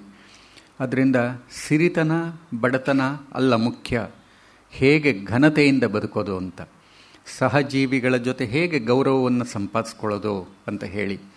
ಇವತ್ತು ಹಣದ ಬೆನ್ನತ್ತಿ ಹೊರಟೋಗಿದ್ದೀವಲ್ಲ, ಎಂಥ ನೀಚ ಕೆಲಸಕ್ಕಾದರೂ ಸಿದ್ಧ ಆಗಿಬಿಡ್ತೀವಿ, ಹಣಕ್ಕಾಗಿ, ಅಧಿಕಾರಕ್ಕಾಗಿ. ಹಣ ಅಧಿಕಾರಕ್ಕಾಗಿ ಅಂಥವರನ್ನೇ ನಮ್ಮ ಸಮಾಜ ಆರಾಧಿಸೋಕ್ಕೂ ಶುರು ಮಾಡಿಬಿಟ್ಟಿದೆ. ಇಂಥ ಹೊತ್ತಲ್ಲಿ ಘನತೆಯಿಂದ ಬದುಕೋದು ಹೇಗೆ, ದೊಡ್ಡವರಾಗಿ ಬದುಕೋದು ಹೇಗೆ ಅನ್ನೋದನ್ನು ಮಾಸ್ತಿ ಹೇಳ್ಕೊಡ್ತಾರೆ. ಅವರ ಪಾತ್ರಗಳೆಲ್ಲ ಹೀಗೆ ಘನತೆಯಿಂದ ಬದುಕೋದನ್ನು. ಇದನ್ನೇ ಸ್ವಲ್ಪ ತಾತ್ವಿಕವಾಗಿ ಹೇಳೋದಾದರೆ, ನಮ್ಮೆಲ್ಲರ ಸಮಸ್ಯೆ ಏನು ಅಂದರೆ ಪ್ರಕೃತಿ ಮತ್ತು ಸಂಸ್ಕೃತಿಯ ಸಂಘರ್ಷ. ಪ್ರಕೃತಿ ಮತ್ತು ಸಂಸ್ಕೃತಿಯ ಸಂಘರ್ಷ. ಇನ್ಸ್ಟಿಂಕ್ಟ್ ವರ್ಸಸ್ ಕಲ್ಚರ್ ಅಂತ ಇಂಗ್ಲೀಷ್ನಲ್ಲಿ ನಾವು ಅದನ್ನು ಕರಿತೀವಿ. Instinct versus culture. ಏನು ಹಾಗಂದರೆ, ಮನುಷ್ಯನ ಮನಸ್ಸಿಗೆ ಅನೇಕ ಬಯಕೆಗಳಿರುತ್ತೆ, ಅನೇಕ ಬಯಕೆಗಳು. ಮಧ್ಯಾಹ್ನ 12 ಗಂಟೆ ದಾರಿಲಿ ಹೋಗ್ತಾ ಇರ್ತೀವಿ. ಸೊ ಅಲ್ಲೆಲ್ಲೋ ಸೌತೆಕಾಯಿ ಹೆಚ್ಚಿಟ್ಟಿರ್ತಾರೆ, ಧೂಳು ಗೀಳು ಎಲ್ಲ ಇರುತ್ತೆ, ತಿನ್ನಬೇಕು ಅಂತ ಅನಿಸುತ್ತೆ. ಇದು ಇನ್ಸ್ಟಿಂಕ್ಟ್, ಇದು ನಮಗೆಲ್ಲರಿಗೂ ಅನಿಸುತ್ತೆ ಇನ್ಸ್ಟಿಂಕ್ಟ್. ಆದರೆ ದಾರಿ ಬದಿಯ ಅದು ಸರಿ ಇದೆಯೋ ಇಲ್ವೋ, ಧೂಳೆಲ್ಲ ಮೆತ್ಕೊಂಡಿದೆ, ಅದನ್ನು ತಿನ್ನಬಾರ್ದು ಅನ್ನೋದು ಕಲ್ಚರ್. ಅದರಿಂದ ನಾವು ದಾರಿಲಿ ಹೋಗ್ತಾ ಇರ್ತೀವಿ, ಆ ಕಡೆಯಿಂದ ಒಂದು ಚಂದದ ಒಂದು ಹುಡುಗಿ ಬರ್ತಿರ್ತಾಳೆ, ನೋಡಬೇಕು ಅನ್ನೋದು ಇನ್ಸ್ಟಿಂಕ್ಟ್. ನಂಗೆ ನೋಡಲೇಬಾರ್ದು ಅಂತ ಅನಿಸಿದ್ರೆ ನೀವು ಡಾಕ್ಟರ್ ಹತ್ರ ಹೋಗಿ ಟೆಸ್ಟ್ ಮಾಡಿಸ್ಕೋಬೇಕು, ಏನೋ ಸ್ವಲ್ಪ ಸಮಸ್ಯೆ ಏನೋ ಇರಬೇಕು ನಿಮಗೆ. ನೋಡಬೇಕು ಅನಿಸೋದು ಇನ್ಸ್ಟಿಂಕ್ಟ್, ಆದರೆ ನೋಡಬಾರ್ದು ಅನ್ನೋದು ಕಲ್ಚರ್, ಸಂಸ್ಕೃತಿ. ಇಲ್ಲ, ನೋಡಬಾರ್ದು, ಸರಿಯಾದ ಕ್ರಮ ಅಲ್ಲ, ಅದು ಬೇರೆ ಪರಸ್ತ್ರೀ, ಆಕೆಯನ್ನು ಹಾಗೆ ನೋಡುವಂಥ ಸರಿಯಲ್ಲ ಅನ್ನೋದು ಕಲ್ಚರ್. ಯಾರ್ದೋ ಮನೆಗೆ ಹೋಗ್ತೀವಿ, ಸೊ ತಿಂಡಿ ಗಿಂಡಿ ಎಲ್ಲ ಇಟ್ಟಿರ್ತಾರೆ, ತಿನ್ನಬೇಕು ಅಂತ ಅನಿಸುತ್ತೆ ಅನ್ನೋದು ಇನ್ಸ್ಟಿಂಕ್ಟು, ಅನಿಸುತ್ತೆ. ಆದರೆ ತಗೊಂಡು ಗಬಗಬ ಅಂತ ತಿಂದರೆ ಮುಂದೆ ತಿಂಡಿ ತಿನ್ನೋಕೆ ಬಂದಿದೆ ಅಂತ ಅಂದ್ಕೊಳ್ತಾರೆ, ತಿನ್ನಬಾರ್ದು. ಅವ್ರು ಕೇಳಿದ್ರೂ ಇಲ್ಲ ಇಲ್ಲ ಬೇಡ, ಇಲ್ಲ ಇಲ್ಲ, ಇದು ಕಲ್ಚರ್, ಇದು ಸಂಸ್ಕೃತಿ. ಇದು ನೋಡಿ, ನಮ್ಮ ಹೋರಾಟ ಎಲ್ಲ ಈ ಪ್ರಕೃತಿ ವರ್ಸಸ್ ಸಂಸ್ಕೃತಿ, ಪ್ರಕೃತಿ ವರ್ಸಸ್ ಸಂಸ್ಕೃತಿ. ಮನಸ್ಸಿನ ಬಯಕೆಗಳು, ಅದನ್ನು ನಿಯಂತ್ರಿಸಿಕೊಳ್ಳುವಂಥದ್ದು. ಅನೇಕ ಬಯಕೆಗಳು ನಮಗಿವೆ, ಅನೇಕ ಬಯಕೆಗಳಿವೆ, ದಿನನಿತ್ಯದ ಬಯಕೆಗಳು. ಒಂದು ಕೋಪ ಬಂದಾಗ ಯಾರಿಗೋ ಚೆನ್ನಾಗಿ ಹೊಡಿಬೇಕು ಅಂತ ಅನಿಸುತ್ತೆ, ಇನ್ಸ್ಟಿಂಕ್ಟ್, ಅದು ಅನಿಸುತ್ತೆ. ಕೋಪ ಬರೋದು ಇನ್ಸ್ಟಿಂಕ್ಟ್, ಕೋಪವನ್ನು ನಿಯಂತ್ರಿಸಿಕೊಳ್ಳೋದು ಕಲ್ಚರ್. ಬಹಳ ಮುಖ್ಯ ಇದು. ಅದಕ್ಕೆ ರಾಜರತ್ನಂ ಹೇಳ್ತಾ ಇದ್ರು ಯಾವಾಗಲೂ. ಸೊ ಎಲ್ಲರೂ ಕ್ಲಾಸಲ್ಲಿ ಒಂದು ಹುಡುಗ ಏನೋ ಲಘುವಾಗಿ ಮಾತಾಡಿದರೆ, ನನಗೆ ಹಾಗೆ ಮಾತನಾಡೋಕ್ಕೆ ಬರೋದಿಲ್ಲ ಅಂತ ತಿಳ್ಕೋಬೇಡ, ನಿನಗಿಂತ ಚೆನ್ನಾಗಿ ನಂಗೆ ಬೈಗುಳುಗಳು ಗೊತ್ತು, ಯಾವ ಬೈಗಳ ಬೇಕು ಹೇಳು ಅಂತ ಹೇಳಿ ಪಟ್ಟಿ ಕೊಡೋರು ಒಂದು ಬೈಗುಳವನ್ನು. ಆದರೆ ಕೈಯಲ್ಲಿ ಚಾಕ್ ಪೀಸ್ ಇಟ್ಕೊಂಡು ಬೈಬಾರ್ದು. ಇದು ಕಲ್ಚರ್. ಅದಕ್ಕೆ ಎಷ್ಟೋ ಸಂದರ್ಭಗಳಲ್ಲಿ ನಾವು ಆಡುವ ಮಾತು ನಮ್ಮ ವ್ಯಕ್ತಿತ್ವವನ್ನು ಸೂಚಿಸ್ತಾ ಇರುತ್ತೆ. ಇವತ್ತು ನಮ್ಮ ರಾಜಕಾರಣಿಗಳ ಮಾತಾಡೋದನ್ನು ನೋಡ್ತಾ ಇದ್ದರೆ ಒಬ್ಬರನ್ನೊಬ್ಬರು ನಿಲ್ಲಿಸೋದು, ಹೀನಾಯೋಗ ಮಾತನಾಡೋದು, ಕೆಲವೊಮ್ಮೆ ಓದೋದು ಕೂಡ ಕೇಳೋದು ಕೂಡ ಕಷ್ಟ ಆಗುತ್ತೆ ನಮಗೆ. ಇದು ಇನ್ಸ್ಟಿಂಕ್ಟು ನಮಗೆಲ್ಲರಲ್ಲೂ ಇದೆ ಹಾಗೆ. ಅದರಿಂದ ಇನ್ಸ್ಟಿಂಕ್ಟನ್ನು ಗೆಲ್ಲೋದು ಹೇಗೆ? ಇದು ಕಲ್ಚರ್. ಮಾಸ್ತಿ ಏನು ಮಾಡ್ತಾರೆ ಅಂತಂದರೆ ಇಂಥ ಒಂದು ಸಂಸ್ಕೃತಿಯನ್ನು ಪ್ರತಿಪಾದಿಸ್ತಾರೆ ಉದ್ದಕ್ಕೂ, ಹೇಗೆ ಇನ್ಸ್ಟಿಂಕ್ಟನ್ನು ಗೆಲ್ಲುವಂಥದ್ದು ಅಂತ. ಈ ಇನ್ಸ್ಟಿಂಕ್ಟು ನಮಗೆ ನಿಮಗೆ ಮಾತ್ರ ಅಲ್ಲ, ರಾಮನಂಥವನಿಗೂ ಇತ್ತು ಅಂತ ಮಾಸ್ತಿ ಹೇಳ್ತಾರೆ. ಮುಂದೆ ಅದನ್ನು ನಾನು ಬರ್ತೀನಿ. ರಾಮನಿಗೂ ಇನ್ಸ್ಟಿಂಕ್ಟ್ ಇತ್ತು, ಬಟ್ ಅವನು ನಮ್ಮ ಹಾಗೆ ಪುರುಷನೇ. ಆದರೆ ಪುರುಷೋತ್ತಮ ಯಾವಾಗದ ಅಂದರೆ ಈ ಇನ್ಸ್ಟಿಂಕ್ಟನ್ನು ಗೆದ್ದಾಗ. ಈ ಇನ್ಸ್ಟಿಂಕ್ಟನ್ನು ಗೆದ್ದು ಕಲ್ಚರ್ ಅಂತ. ಅದಕ್ಕೆ ನಮ್ಮಲ್ಲಿ ಕಲ್ಚರ್ಡ್ ಪರ್ಸನ್ ಅಂತ ಕರಿತೀವಿ, ಸಂಸ್ಕೃತಿವಂತ. ಅನೇಕ ಸಲ ನೋಡಿ ಕೆಲವರು ನಡ್ಕೊಳ್ಳೋ ಕ್ರಮ ಏನು ಅಂತಂದರೆ ತುಂಬ ಆಶ್ಚರ್ಯ. ಈಗಲೇ ಒಂದು ಸಂದರ್ಭದಲ್ಲಿ ಹೇಳ್ಬಿಡ್ತೀನಿ. ಮಾಸ್ತಿಯವರಿಂದ ಕಲಿತು ಇನ್ನೊಂದೇನು ಅಂತಂದರೆ, ಬೇರೆಯವರನ್ನು ತುಂಬ ಗೌರವದಿಂದ ಕಾಣುವಂಥದ್ದು. ವಸಂತಶ್ರೀ ಅವ್ರು ಹೇಳಬೇಕು, ಅವ್ರ ಹೆಂಡತಿಯವರನ್ನು ಅವರು ಬಹುವಚನದಿಂದ ಕರೀತಾ ಇದ್ರು ಅಂತ ಮಾಸ್ತಿ. ಅದರಿಂದ ಗೌರವದಿಂದ ಕರೀತಾ ಇದ್ರು ಹೆಂಡತಿಯನ್ನು ಕೂಡ. ಈಗಲೂ ನನ್ನ ಹೆಂಡತಿಯನ್ನು ನಾನು ಮಾಸ್ತಿಯವರಿಂದ ಕಲಿತಿದ್ದು. ನಾನು ಹೋಗಿ ಬನ್ನಿ ಅಂತಲೇ ಕರೆಯೋದು. ಹೋಗು ಬಾ, ಹೋಗೇ ಬಾರೆ ಅಂತ ಅನ್ನೋದಿಲ್ಲ, ಹೋಗಿ ಬನ್ನಿ ಅಂತ ಹೇಳಿ. ಅನೇಕ ಸಲ ನಮ್ಮ ಸ್ಟೂಡೆಂಟ್ಸನ್ನು ನೋಡ್ತೀನಿ ನಾನು. ಆದ್ದರಿಂದ ಪ್ರಿನ್ಸಿ ಇದಾನೇನೋ, ಪ್ರಿನ್ಸಿಪಾಲ್ನ ಪ್ರಿನ್ಸಿ ಇದಾನೇನೋ ಅಂದರೆ, ಇದ್ದಾರ ಅಂದರೆ ಏನು ಕಳ್ಕೊಳ್ತೀವಿ ನಾವು ಅಂತ ನಂಗೆ ಅರ್ಥ ಆಗಿಲ್ಲ. ಬೇರೆಯವರನ್ನು ಗೌರವದಿಂದ ಕಂಡ್ರೆ ನಾವು ಕಳ್ಕೊಳ್ಳೋದೇನು? ನೀನು ಅನ್ನೋ ಬದಲು ನೀವು ಅಂತಂದರೆ ಅಷ್ಟೇ ಶ್ರಮ ನಿಮಗೆ. ನೀನು ಅನ್ನೋಕ್ಕೆ ನೀವು ಅನ್ನೋಕ್ಕೆ ಶ್ರಮ ಬೇರೆ ಏನಿಲ್ಲ. ಆದರೆ ಯಾಕೆ ಬೇರೆಯವರನ್ನು ಹೀಗೆ ನಾವು ಲಘುವಾಗಿ ಕಾಣ್ತೀವಿ? ಈಗ ವಚನ ಗೊತ್ತಾಗತ್ತೆ ನೋಡಿ. ಅಯ್ಯ ಎಂದರೆ ಸ್ವರ್ಗ, ಎಲವೋ ಎಂದರೆ ನರಕ. ಎಷ್ಟು ಚೆನ್ನಾಗಿದೆ ರೀ. ಅದಕ್ಕೆ ನಮ್ಮ ಕಲ್ಚರ್ನಲ್ಲೇ ಏನಿತ್ತು ಅಂತಂದರೆ, ನಮ್ಮ ಹಳ್ಳಿ ಕಡೆ ನೋಡಿ, ಏನಣ್ಣ ಚೆನ್ನಾಗಿದೆಯಾ ಅಂತ, ಏನಮ್ಮ, ಏನೇ, ಹೋಗೆ ಬಾರೆ ಅಂತ ಮಾತಾಡಿದ್ದೇ ನಾನು ನೋಡಿಲ್ಲ. ನಮ್ಮ ತಾತ ನಮ್ಮ ತಾಯಿಯನ್ನು, ಸೊಸೆಯನ್ನು ಅಥವಾ ಮಕ್ಕಳನ್ನು ಎಲ್ಲರನ್ನು ಏನವ್ವ, ಬಾರವ್ವ, ಹೋಗಮ್ಮ, ಬಾರಮ್ಮ, ಅಮ್ಮ ಅನ್ನೋ ಪದ ಸೇರುತ್ತೆ ನೋಡಿ. ಏನಣ್ಣ, ಬಾರಣ್ಣ, ಏನಪ್ಪ, ಅಪ್ಪ ಅನ್ನೋ ಪದ ಸೇರುತ್ತೆ. ಏನೋ ಬಾರೋ ಅನ್ನೋದು ನಮ್ಮ ಹಳ್ಳಿಯ ಭಾಷೆಯಲ್ಲಿ ಇಲ್ಲವೇ ಇಲ್ಲ. ನನಗಂತೂ ಗೊತ್ತೇ ಇಲ್ಲ. ಏನಣ್ಣ ಚೆನ್ನಾಗಿದೆಯಾ, ಏನಣ್ಣ ಅಂದ, ಏನವ್ವ ಚೆನ್ನಾಗಿದೆಯಾ, ಏನು ತಾಯಿ ಚೆನ್ನಾಗಿದೆಯಾ, ಏನು ತಾಯಿ. ಚಿಕ್ಕ ಹುಡುಗಿಯನ್ನು ತಾಯಿ ಅಂತ ಕರೆಯೋದಿರುತ್ತಲ್ಲ, ಇದೊಂದು ಕಲ್ಚರ್, ಇದು ಒಂದು ಸಂಸ್ಕೃತಿ. ಇದು ಮಾಸ್ತಿ ಹೀಗೆ ಪ್ರಕೃತಿಯನ್ನು ಗೆದ್ದು ಸಂಸ್ಕೃತಿಯನ್ನು ಹೇಗೆ ಬದುಕಿನಲ್ಲಿ ತರೋದು ಅನ್ನೋದನ್ನು ಉದ್ದಕ್ಕೂ ತಮ್ಮ ಕಥೆಗಳಲ್ಲಿ ಹೇಳ್ತಾ ಹೋಗ್ತಾರೆ. ಅನೇಕ ಉದಾಹರಣೆಗಳನ್ನು ನಾವು ಮುಂದೆ ನೋಡಬಹುದು. ಅಂದರೆ ಎರಡನೇದು, ಮಾಸ್ತಿ ಇದನ್ನೆಲ್ಲಿ ಕಲ್ತರು ಅಂತಂದರೆ, ದೊಡ್ಡ ಮನೆತನದಿಂದ ಬಂದ ನಾನು ದೊಡ್ಡವನಾಗಿ ಬದುಕಬೇಕು ಅಂತ. ದೊಡ್ಡವನಾಗೋಕ್ಕೆ ಸಿರಿತನ ಅಲ್ಲ ಇಂಪಾರ್ಟೆಂಟು, ನಡತೆ ಇಂಪಾರ್ಟೆಂಟು, ಪ್ರಕೃತಿಯನ್ನು ಗೆಲ್ಲೋದು ಇಂಪಾರ್ಟೆಂಟು. ಇದು ಮಾಸ್ತಿ ಕಥೆಗಳು ಹೇಳುವ ಇನ್ನೊಂದು ಅಂಶ ನಮಗೆ. ಅಂದರೆ ಪ್ರಕೃತಿ ಮತ್ತು ಸಂಸ್ಕೃತಿಯ ಸಂಘರ್ಷದಲ್ಲಿ ಸಂಸ್ಕೃತಿಯನ್ನು ನಾವು ಒಪ್ಕೋಬೇಕು. ದಿನನಿತ್ಯದ ಬದುಕಿನಲ್ಲೂ ಇದು ಬಹಳ ಇಂಪಾರ್ಟೆಂಟು, ಮನೆಗಳಲ್ಲೂ. ಅದಕ್ಕೆ ನನ್ನ ಮಗಳನ್ನು ಕೂಡ ನಾನು ಕರೆಯೋದು ಸಹನ ಅಂತ, ಅವಳ ಹೆಸರು ಸಹನಕ್ಕ ಅಂತೀನಿ ನಾನು. ನಾನೇನಾದರೂ ಸಹನ ಅಂತಂದರೆ ನಂಗೆ ಸಿಟ್ಟು ಬಂದಿದೆ ಅಂತ ಅರ್ಥ. ಬರೀ ಸುಮ್ಮನೆ ಸಹನ ಅಂದರೆ ಸಹನಕ್ಕ, ಅದು ಯಾಕೆ ಗೊತ್ತಿಲ್ಲ ನನಗೆ. ಇದೆಲ್ಲ ಕಾನ್ಷಿಯಸ್ ಆಗಿ ನಾವು ಮಾಡಿದ್ದಲ್ಲ. ಬಹುಶಃ ಚಿಕ್ಕನ್ನಲ್ಲಿ ಮಾಸ್ತಿಯವ್ರ ಕಥೆಗಳನ್ನು ಓದಿ ಇವೆಲ್ಲ ಬಂದಿರಬೇಕು ನಮಗೆ. ಅದಕ್ಕೇ ನಾವು ರಾಮಾಯಣ ಮಹಾಭಾರತ ಎಲ್ಲ ಯಾಕೆ ಮಕ್ಕಳಿಗೆ ಓದಿಸ್ಬೇಕು ಅಂತೀವಿ ಅಂತಂದರೆ ಈ ಕಾರಣಕ್ಕಾಗಿ. ಮಾಸ್ತಿ ರಾಮಾಯಣದೊಂದು ಪ್ರಸಂಗ ಎಷ್ಟು ಚೆನ್ನಾಗಿ ಹೇಳ್ತಾರೆ ನೋಡಿ. ರಾಮ ಲಕ್ಷ್ಮಣ ಸೀತೆ ಕಾಡಿಗೆ ಹೋಗಿದ್ದಾಗ ರಾವಣ ಸೀತೆಯನ್ನು ಅಪಹರಿಸ್ಕೊಂಡು ಹೋಗ್ತಾನಲ್ಲ, ಆಗ ಅವಳೇನು ಮಾಡ್ತಾಳೆ, ತನ್ನ ಒಡವೆಗಳನ್ನೆಲ್ಲ ಗಂಟು ಕಟ್ಟಿ ಕೆಳಗಡೆ ಹಾಕ್ತಾಳೆ. ಎಲ್ಲಿ ದಾರಿಯಲ್ಲಿ ಎಲ್ಲರೂ ಸಿಕ್ಕಿದ್ರೆ ಗುರ್ತಕ್ಕೆ ಸಿಗಲಿ ಅಂತ ಹೇಳಿ. ಅದು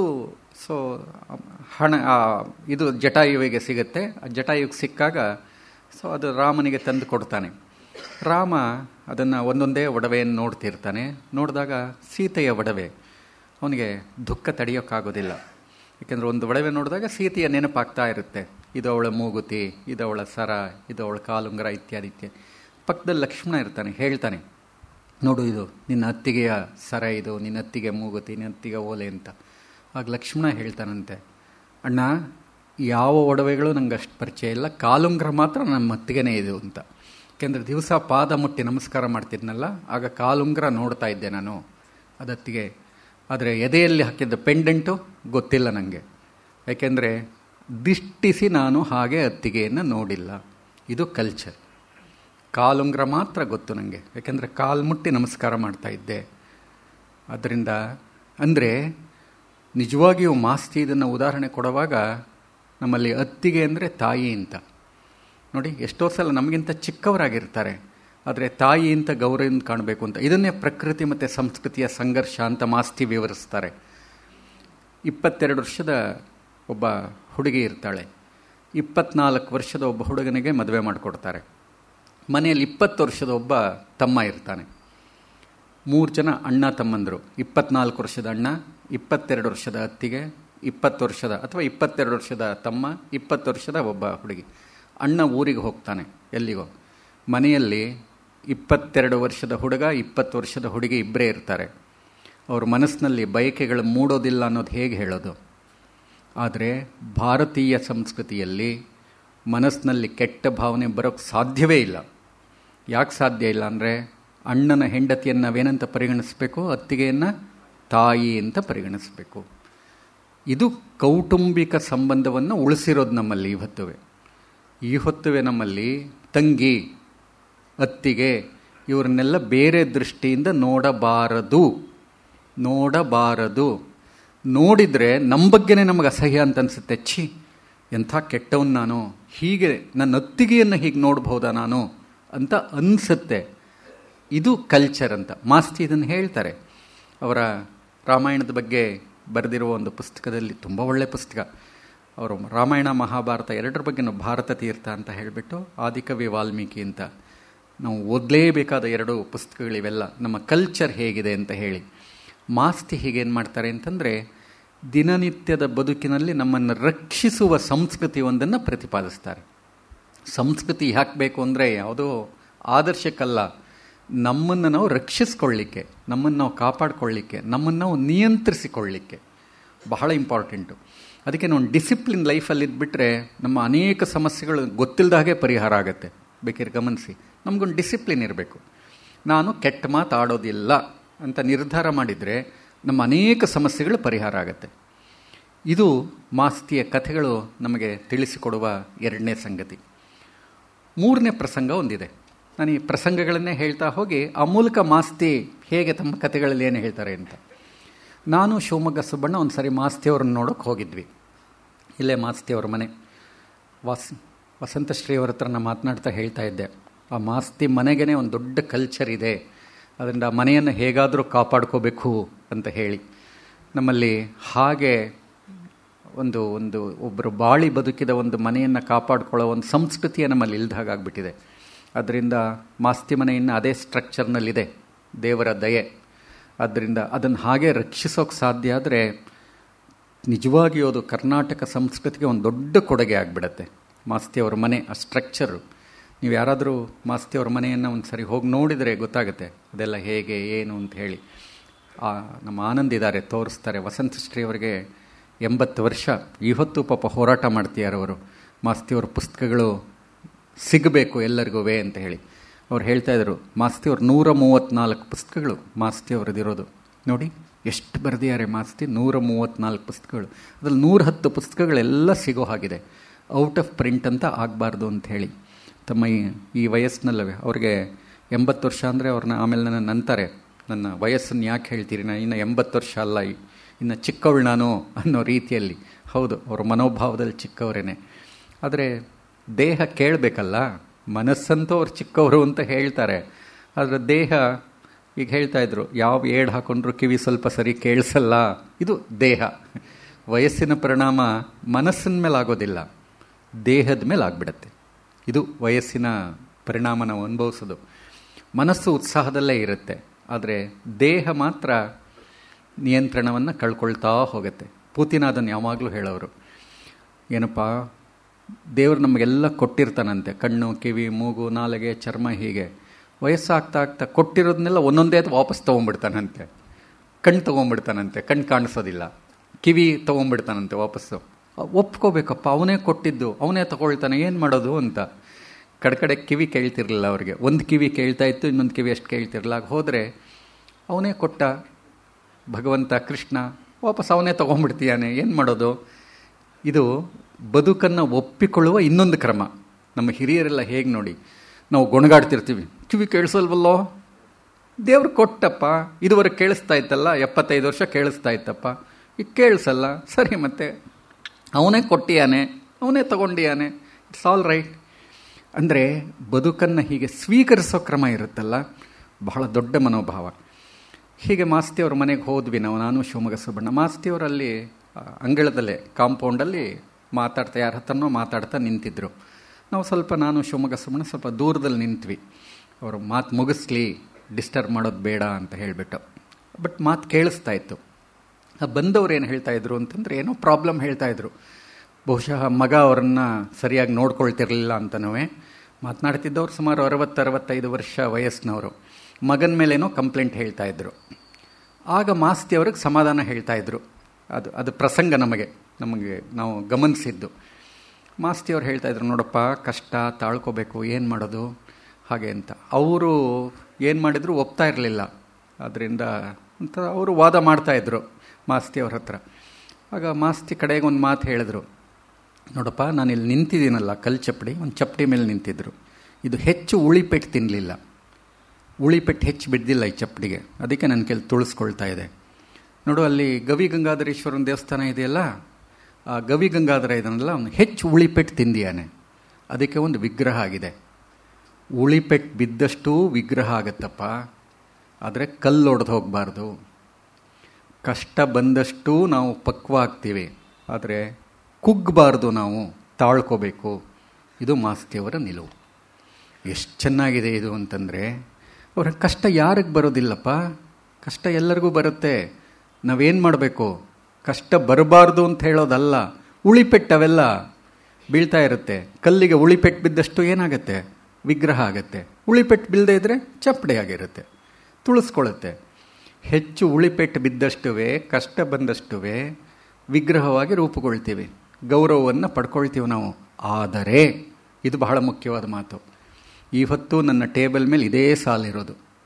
ಅದರಿಂದ ಉಳಿಪೆಟ್ಟು ಬಿದ್ದಷ್ಟು ನಾವು ವಿಗ್ರಹ ಹಾಕ್ತೀವಿ, ಆದರೆ ಕಲ್ಲು ಒಡೆದು ಹೋಗಬಾರ್ದು. ಕಲ್ಲೇ ಒಡೆದು ಹೋದ್ರೆ ವಿಗ್ರಹ ಆಗೋದು. ನಾವು ಕುಗ್ಗಬಾರ್ದು, ತಾಳ್ಕೋಬೇಕು. ಮಾಸ್ತಿಯವರ ಇಡೀ ಸಾಹಿತ್ಯದ ತಾತ್ವಿಕ ನಿಲುವು ಯಾವುದು ಅಂದರೆ ಈ ತಾಳುವಿಕೆ, tolerance. Tolerance is the greatest virtue, Foster ಹೇಳ್ತಾನೆ. ಅದರಿಂದ ಮನುಷ್ಯನಿಗೆ ಬಹಳ ಮುಖ್ಯವಾಗಿ ಬೇಕಾಗಿರೋದು ಈ ತಾಳುವ ಗುಣ, ತಾಳುವಿಕೆ, ಟಾಲರೆನ್ಸ್ ಅಂತ ನಾವು ಕರಿತೀವಿ. ತಾಳುವಿಕೆಗಿಂತ ತಪವೂ ಇಲ್ಲ. ನೋಡಿ, ನಮ್ಮ ದಾಸರು ಹೇಳಿದ್ದು, ತಾಳುವಿಕೆಗಿಂತ ತಪವೂ ಇಲ್ಲ. ಅದಕ್ಕೆ ಫಾಸ್ಟರ್ ಹೇಳ್ತಾನೆ, ಗಾಂಧೀಜಿ ಹೇಳ್ತಾರೆ ಎಲ್ಲರನ್ನ ಪ್ರೀತಿಸಬೇಕು ಅಂತ. ಆದರೆ ಫಾಸ್ಟರ್ ಹೇಳ್ತಾನೆ ಪ್ರೀತಿ ಅನ್ನೋದು ಸೋಷಿಯಲ್ ವ್ಯಾಲ್ಯೂ ಅಲ್ಲ ಅಂತ. ಎಲ್ಲರನ್ನೂ ಹೇಗೆ ಪ್ರೀತಿಸೋಕ್ಕಾಗತ್ತೆ, ಕಷ್ಟ ಅದು. ಹಾಗಾದ್ರೆ ಎಲ್ಲರನ್ನೂ ತಾಳ್ಕೋಬಹುದು ನಾವು, ಅಷ್ಟೇ ತಾಳ್ಕೋಬಹುದೇ ಹೊರತು ಯಾರೋ ಪಕ್ಕದ ಮನೆ ಕಟ್ಟಿಸ್ತೀವಪ್ಪ ಹೊಸದಾಗಿ, ಪಕ್ಕದ ಮನೆಯಲ್ಲಿ ಇನ್ನೊಂದು ಮನೆ ಕಟ್ಟಿಸ್ತಾರೆ, ಅವರು ನಾನ್ ವೆಜ್ ಪೀಪಲ್ಲು. ಸಂಡೇ ಆಯಿತು ಅಂತಂದರೆ ಏನೋ ಚಿಕನ್ ಮಾಡ್ತಿರ್ತಾರೆ, ಅದರ ವಾಸನೆ ಬರ್ತಿರುತ್ತೆ, ನಮ್ಗೆ ಇಷ್ಟ ಆಗೋದಿಲ್ಲ. ಅವ್ರನ್ನ ಮಾಡಬೇಡಿ ಅಂತ ಹೇಳೋಕ್ಕಾಗತ್ತಾ ನೀವು? ನೀವ್ಯಾರು ಹೇಳೋಕ್ಕೆ? ಹಾಗಂತ ಪ್ರತಿ ವಾರ ಮನೆ ಬಿಟ್ಟು ಹೋಗೋಕ್ಕಾಗತ್ತಾ? ಏನು ಮಾಡಬೇಕು ನೀವು? You have to tolerate, you have to tolerate. ಅಂದ ಕ್ಯೂನಲ್ಲಿ ನಿಂತಿರ್ತೀರ, ನಿಮ್ಮ ಮುಂದೆ ಯಾರೋ ನಿಂತಿರ್ತಾರೆ, ಒಂದು ವಾರ ಆಗಿರುತ್ತೆ, ಸ್ನಾನ ಮಾಡಿ ಕೆಟ್ಟ ವಾಸನೆ ಬರ್ತಿರುತ್ತೆ, ಏನು ಮಾಡಬೇಕು ನೀವು? ಕ್ಯೂ ಬಿಟ್ಟು ಹೋಗೋಕ್ಕಾಗತ್ತಾ? ಕ್ಯೂ ಬಿಟ್ಟು ಹೋದರೆ you are going to miss the queue. ಹಾಗಂತ ಅವ್ರನ್ನ ಬಿಟ್ಟು ಹೋಗಿ ಅನ್ನೋಕ್ಕಾಗತ್ತಾ? Who are you to tell? ಏನು ಮಾಡಬೇಕು? You have to tolerate, you have to tolerate. ನಮ್ಮ ಮನೆಯಲ್ಲೇ, ಆದ್ದರಿಂದ ಮದುವೆ ಆಗಿರ್ತೀವಿ, ಹೆಂಡತಿ ನಮ್ಮ ಇಷ್ಟದಾಗಿ ನಡ್ಕೊಳ್ಳೋದಿಲ್ಲ, ಅಥವಾ ಗಂಡ ಇಷ್ಟದಾಗಿ ನಡ್ಕೊಳ್ಳೋದಿಲ್ಲ, ಹಾಗಂತ ಡೈವರ್ಸ್ ಕೊಡೋಕ್ಕಾಗತ್ತಾ? ಪ್ರತಿನಿತ್ಯ ಜಗಳಾಡೋಕ್ಕಾಗತ್ತಾ? What you have to do? You have to tolerate. ಮಕ್ಕಳು ಎಷ್ಟೋ ಸಲ ಹೇಳಿದ ಮಾತು ಕೇಳೋದಿಲ್ಲ, ನಮ್ಮ ಇಷ್ಟದಂತೆ ನಡೆಯೋದಿಲ್ಲ. ಏನು ಮಾಡಬೇಕು ನಾವು? ಹಾಗಂತ ಮನೆ ಬಿಟ್ಟು ಓಡ್ಸೋಕ್ಕಾಗತ್ತಾ? What you have to do? ನನ್ನ ಸ್ನೇಹಿತ ಒಬ್ಬ ಹೇಳ್ತಾ ಇದ್ದ, ಒಂದು ಸರಿ ಮಗ ಏನೋ ತಾಯಿಯನ್ನು ಬೈದ್ಬಿಟ್ಟಿಯಾನೆ, ಒಂದು 7-8 ವರ್ಷದ ಹುಡುಗ.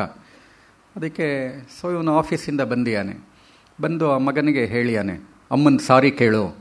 ಕೇಳಿಲ್ಲ ಅವನು, ಸುಮ್ಮನೆ ಇದ್ದಾನೆ, 8 ವರ್ಷದ ಹುಡುಗ, ಸಾರಿ ಕೇಳಿಲ್ಲ. ಅದಕ್ಕೆ ನೀನು ಸಾರಿ ಕೇಳೋವರೆಗೂ ಮನೆಗೆ ಸೇರಿಸಲ್ಲ ಅಂತ ಮನೆಯಿಂದ ಆಚೆ ಕೂರಿಸಿಯಾನೆ. ಅದರಿಂದ ಬಾಗಿಲು ಹಾಕ್ಬಿಟ್ಟು ಆಚೆ ಅಂತ. 7 ಗಂಟೆ ಆಯಿತು, 8 ಗಂಟೆ ಆಯಿತು, 8:15, ಸಾರಿ ಕೇಳಲೇ ಇಲ್ಲ ಹುಡುಗ. 9 ಆಯಿತು, ಏನು ಮಾಡಬೇಕು? ಅದರಿಂದ ಇವನಿಗೆ ಟೆನ್ಷನ್ ಶುರು ಆಯಿತು, ಸಾರಿ ಕೇಳೋ, ಸುಮ್ಮನೆ ಇದ್ದಾನೆ, ಕೇಳಲೇ ಇಲ್ಲ.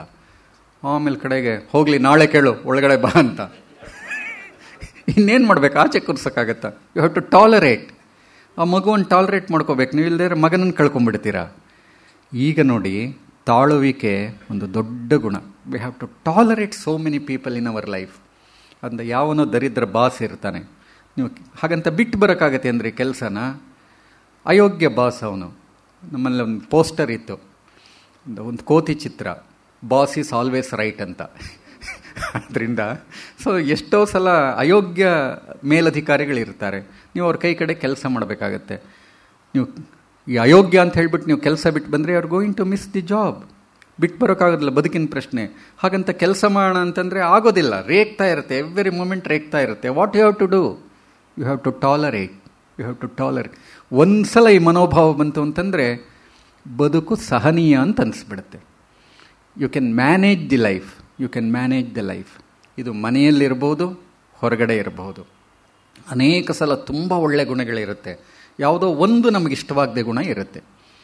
ನಮ್ಮ ಗಂಡ ಹೆಂಡತಿ ಎಲ್ಲರಲ್ಲೂ ಹೇಗಿರುತ್ತೆ. ನಮ್ಮ ಹತ್ತಿರದ ಬಂಧುಗಳೊಬ್ಬರು ಹಾಗಿದ್ದರು, ಬರೀ ಬುರುಡೆ ಬಿಡ್ತಾಯಿದ್ರು ಅವರು, ಬರೀ ಸುಳ್ಳು ಹೇಳೋರು. ಪಾಪ ತುಂಬ ಒಳ್ಳೆಯವರು ಅವರು. ಎಷ್ಟು ಒಳ್ಳೆಯವರು ಅಂತಂದರೆ ತುಂಬ ಒಳ್ಳೆಯವರು, ಬಟ್ ಕೊಚ್ಕೊಳ್ಳೋದು ಅಂತ ಹೇಳ್ತೀವಲ್ಲ ನಾವು ನಮ್ಮ ಹಳ್ಳಿ ಕಡೆ, ಆ ಥರದ್ದು. ಅದರಿಂದ ಒಂದು ದಿವಸ ನಮ್ಮ ಮನೆಗೆ ಬಂದರು. ಮನೆಗೆ ಬಂದಂದರೆ ಹೇಗೆ ಬಂದ್ರಿ ಕೇಳಿದ್ರೆ, ಅದೇ ಯಾರೋ ದೊಡ್ಡ ಮಿನಿಸ್ಟ್ರ್ ಹೆಸರು ಹೇಳಿಬಿಟ್ಟು, ಆ ಮಿನಿಸ್ಟ್ರು ಬರ್ತಾ ಇದ್ದ ನಮ್ಮೂರ ಕಡೆಯಿಂದ. ಏನು ಸ್ವಾಮಿ ಯಾವ ಕಡೆ ಹೋಗ್ತಿದ್ರಿ ಅಂತ ಹೇಳ್ದ. ನಾನು ಬೆಂಗಳೂರಿಗೆ ಹೋಗ್ತಾ ಇದ್ನಿಂದೆ, ಬನ್ನಿ ಅಂತ ನಿಮ್ಮ ಮನೆ ಹತ್ರ ಕಾರಲ್ಲಿ ಬಿಟ್ಟು ಹೋದ, ಈಗ ಇಲ್ಲೇ ಬಿಟ್ಟು ಹೋದ ಅಂತಂದರು. ಆ ಟಿ ವಿಯಲ್ಲಿ ಬರ್ತಾ ಇತ್ತು, ಆ ಮಿನಿಸ್ಟ್ರ್ ಹೆಸರು ಹೇಳ್ಬಿಟ್ಟು ಅವರು ದೆಹಲಿಯಲ್ಲಿದ್ದಾರೆ ಅಂತ. ಅಂದರೆ ಪಾಪ ಅವ್ರಿಗೊಂದು ಸಂತೋಷ ಹಾಗೆ ಹೇಳೋದು. ನಮ್ಮಲ್ಲಿ ಬಹಳಷ್ಟು ಜನ ಹಾಗೆ ಹೇಳ್ತಿರ್ತಾರೆ, ಕೊಚ್ಕೊಳ್ತಿರ್ತಾರೆ. ಬಟ್ ಫಾರ್ ದಟ್ ತುಂಬ ಒಳ್ಳೆಯವರು ಅವರು, ಆ ವ್ಯಕ್ತಿ. ಈ ಟಾಲರೆನ್ಸನ್ನು ಎಸ್ಸೆ ಓದಿದ ಮೇಲೆ ನನಗೆ ಅವ್ರ ಬಗ್ಗೆ ಎಂದೂ ಕೋಪ ಬರಲೇ ಇಲ್ಲ. ಅದು ಕೇಳಿದಾಗ ನಗು ಬರೋದು ಅಷ್ಟೇ. ಆಮೇಲೆ ಸುಮ್ಮನೆ ಹೌದಾ ಅಂತ ಸುಮ್ಮನೆ ಒಪ್ಕೊಂಡ್ಬಿಡ್ತಾ ಇದ್ದೆ ನಾನು. ಹೌದಾ, ಬಿಟ್ಟು ನಮಗೇನಾಗಬೇಕು, ಅಯ್ಯೋ ನಡ್ಕೊಂಡಾರೋ ಬರಲಿ, ಬಸ್ಸಲ್ಲಾರೋ ಬರಲಿ, ಅದರಿಂದ ಮೋದಿನೇ ತಂದು ಬಿಟ್ಟು ಹೋಗಲಿ, ನನಗೇನಾಗಬೇಕು. ಅದರಿಂದ ನನ್ನ ಕನ್ಸರ್ನ್ ಅಲ್ಲ ಅದು, ಅಷ್ಟೇ. ಅಂದರೆ ನೀವು ಮಾಸ್ತಿ ಕಥೆಗಳನ್ನು ಓದಿ, ಈ ಟಾಲರೆನ್ಸ್ ಇಸ್ ದ ಗ್ರೇಟೆಸ್ಟ್ ವರ್ಜು, ತಾಳುವಿಕೆ ಬಹಳ ಒಂದು ದೊಡ್ಡ ಗುಣ ಅಂತ ಹೇಳಿ. ಮುಂದೆ ಒಂದು ಉದಾಹರಣೆ ಕೊಡ್ತೀನಿ ಅದಕ್ಕೆ. ನಾನು ಏನೇನು ಹೇಳಿದ್ದೀನೋ ಇದಕ್ಕೆಲ್ಲ 1-2 ಕಥೆಗಳನ್ನು ಇಟ್ಕೊಂಡು ಆ ಕಥೆಯಲ್ಲೇ ಉದಾಹರಣೆ ಸಿಗುತ್ತೆ. ಹೀಗಾಗಿ ಮಾಸ್ತಿಯವರ ಕಥೆಯ ಬಹಳ ದೊಡ್ಡ ವ್ಯಾಲ್ಯೂ ಯಾವುದಾದ್ರೂ ಇದ್ದರೆ ಅದು ತಾಳುವಿಕೆ. ಆದ್ದರಿಂದ ಅವರೆಲ್ಲ ಕಥೆಗಳಲ್ಲೂ ಇದೆ, ಅವರ ಕಾದಂಬರಿಗಳಲ್ಲೂ ನೀವು ಅದನ್ನು ನೋಡಬಹುದು. ಅವರ ಚಿಕ್ಕವೀರ ರಾಜೇಂದ್ರ ಕಾದಂಬರಿಯಲ್ಲಿ ನೀವು ನೋಡಿದರೆ ಗೌರಮ್ನಂಥ ಪಾತ್ರ ತಾಳುವಿಕೆಗೆ ಬಹಳ ದೊಡ್ಡ ಉದಾಹರಣೆ. ಆದ್ದರಿಂದ ಈ ತಾಳುವಿಕೆ ಒಂದು ಮೌಲ್ಯ ಅಷ್ಟೇ ಅಲ್ಲ, ಬದುಕನ್ನು ಸಹನೀಯಗೊಳಿಸುವ ಗುಣ ಬಹಳ ಇಂಪಾರ್ಟೆಂಟ್. ನಮ್ಮ ಬದುಕನ್ನು ಚಂದ ಮಾಡ್ಕೋಬೇಕು ಅಂದರೆ ನಾವು ಹೀಗೆ ತಾಳೋದನ್ನು ಕಲ್ತ್ಕೋಬೇಕು ಅಂಥೇಳಿ. ಮಾಸ್ತಿಯವರ ಕಥೆಗಳನ್ನು ಓದಿದರೆ, ಮಾಸ್ತಿಯವರ ಎಲ್ಲ ಕಥೆಗಳ ನಾಯಕರು ಯಾರು ಅಂತಂದರೆ ಜನಸಾಮಾನ್ಯರು, ಕಾಮನ್ ಮ್ಯಾನ್. ಮಾಸ್ತಿಯವರು ಅಧಿಕಾರದಲ್ಲಿದ್ದರಲ್ಲ, ಉನ್ನತ ಅಧಿಕಾರದಲ್ಲೆಲ್ಲ ಇದ್ದರು. ನಾನು ನಿನ್ನೆ ಕೂಡ ಯಾರಿಗೋ ನನ್ನ ಸ್ನೇಹಿತರೊಬ್ಬರಿಗೆ ಹೇಳ್ತಾ ಇದ್ದೆ, ರೆವಿನ್ಯೂ ಡಿಪಾರ್ಟ್ಮೆಂಟಲ್ಲಿ ಅವರು ಅಡಿಷನಲ್ DC ಆಗಿದ್ದರು. ಅವ್ರಿಗೆ ನಾನು ಹೇಳ್ತಾ ಇದ್ದೆ, ನಮ್ಮ ರೆವಿನ್ಯೂ ಡಿಪಾರ್ಟ್ಮೆಂಟ್ನವ್ರಿಗೆ ಜನಸಂಪರ್ಕ ಬರೋ ಹಾಗೆ ಇನ್ಯಾರಿಗೂ ಬರೋದಿಲ್ಲ. ಒಬ್ಬ ರೈತ, ಒಬ್ಬ ಸಾಮಾನ್ಯ ವ್ಯಕ್ತಿ, ಅವರೆಲ್ಲರ ಸಂಪರ್ಕ, ಹಳ್ಳಿಯ ಬಡತನ ಎಲ್ಲ ಮಾಸ್ತಿಗೆ ಹೀಗೆ ಎಲ್ಲರ ಸಂಪರ್ಕ ಇತ್ತು. ಎಲ್ಲ ರೀತಿಯ ಜನಗಳನ್ನು, ಸಾಮಾನ್ಯ ಜನರಿಂದ ಹಿಡಿದು ಶ್ರೀಮಂತರವರೆಗೆ ಬದುಕಿನ ವೈವಿಧ್ಯಮಯವಾದ ಎಲ್ಲ ಬದುಕನ್ನು ಮಾಸ್ತಿಯವರು ಕಂಡವರು. ಹೀಗಾಗಿ ಅವರ ನಾಯಕರೆಲ್ಲ ಯಾರು ಅಂತಂದರೆ ಮಂಗಮ್ಮ ಇರಬಹುದು, ತುಂಗಮ್ಮ ಇರಬಹುದು, ವೆಂಕಟಿಗ ಇರಬಹುದು, ಅದರಿಂದ ವೆಂಕಟಸ್ವಾಮಿ ಇರಬಹುದು. ಹೀಗೆ ದಿನನಿತ್ಯದ ಸಾಮಾನ್ಯ ಜನರ ಬದುಕಿನಿಂದನೇ ಅವರು ಪಾತ್ರಗಳನ್ನು ಆಯ್ಕೆ ಮಾಡ್ಕೊಳ್ತಾ ಇದ್ರು. ಇನ್ನೊಂದು ಮಾಸ್ತಿಯವರ ಕಥೆಗಳ ವಿಶೇಷ ಏನು ಅಂದರೆ ಇವ್ರಿಗೊಂದು ವಿವೇಕ ಇರುತ್ತೆ ಅಂತ. ಇದು ಬಹಳ ಇಂಪಾರ್ಟೆಂಟ್ ಆದಿದ್ದು. ನಾವೆಷ್ಟೋ ಸಲ ವಿವೇಕ ಅನ್ನೋದನ್ನು ನಾವು ಎಲ್ಲಿಂದ ಡ್ರಾ ಮಾಡ್ತೀವಿ ಅಂತಂದರೆ ಸ್ಕಾಲರ್ಶಿಪ್ಪಿಂದ ಅಂತ, ನಾಲೆಡ್ಜಿಂದ ಅಂತ. ಯಾರೋ MA ನರಹಳ್ಳಿಯವರು MA ಮಾಡ್ಯಾರೆ, ಅವರು ವಿವೇಕಿಗಳು. ನಮ್ಮಮ್ಮ 4ನೇ ಕ್ಲಾಸ್ ಓದಿದ್ದು, ನನಗಿಂತ ಹೆಚ್ಚು ವಿವೇಕಿಯಾಗಿದ್ದರು. ಆ ಅರಿವು ನನಗಿರಬೇಕಷ್ಟೆ. ಈ ಹೊತ್ತು ನಾವೇನು ಮಾಡ್ತಾ ಇದ್ದೀವಿ ಅಂದರೆ ಹೀಗೆ ಜನಸಾಮಾನ್ಯರ ಜೀವನ ವಿವೇಕವನ್ನು ಮರೆತು ಬಿಡ್ತಾ ಇದ್ದೀವಿ. ನಮ್ಮ ಹಳ್ಳಿಯ ಅನೇಕರಿಗಿಂತ ವಿವೇಕ ಇತ್ತು, ಹಳ್ಳಿಯ ಅನೇಕರಿಗೆ. ನಿನ್ನೆ ಕೂಡ ನನಗೆ ಯಾರೋ ಒಬ್ಬರು ಹೇಳ್ತಾ ಇದ್ದರು.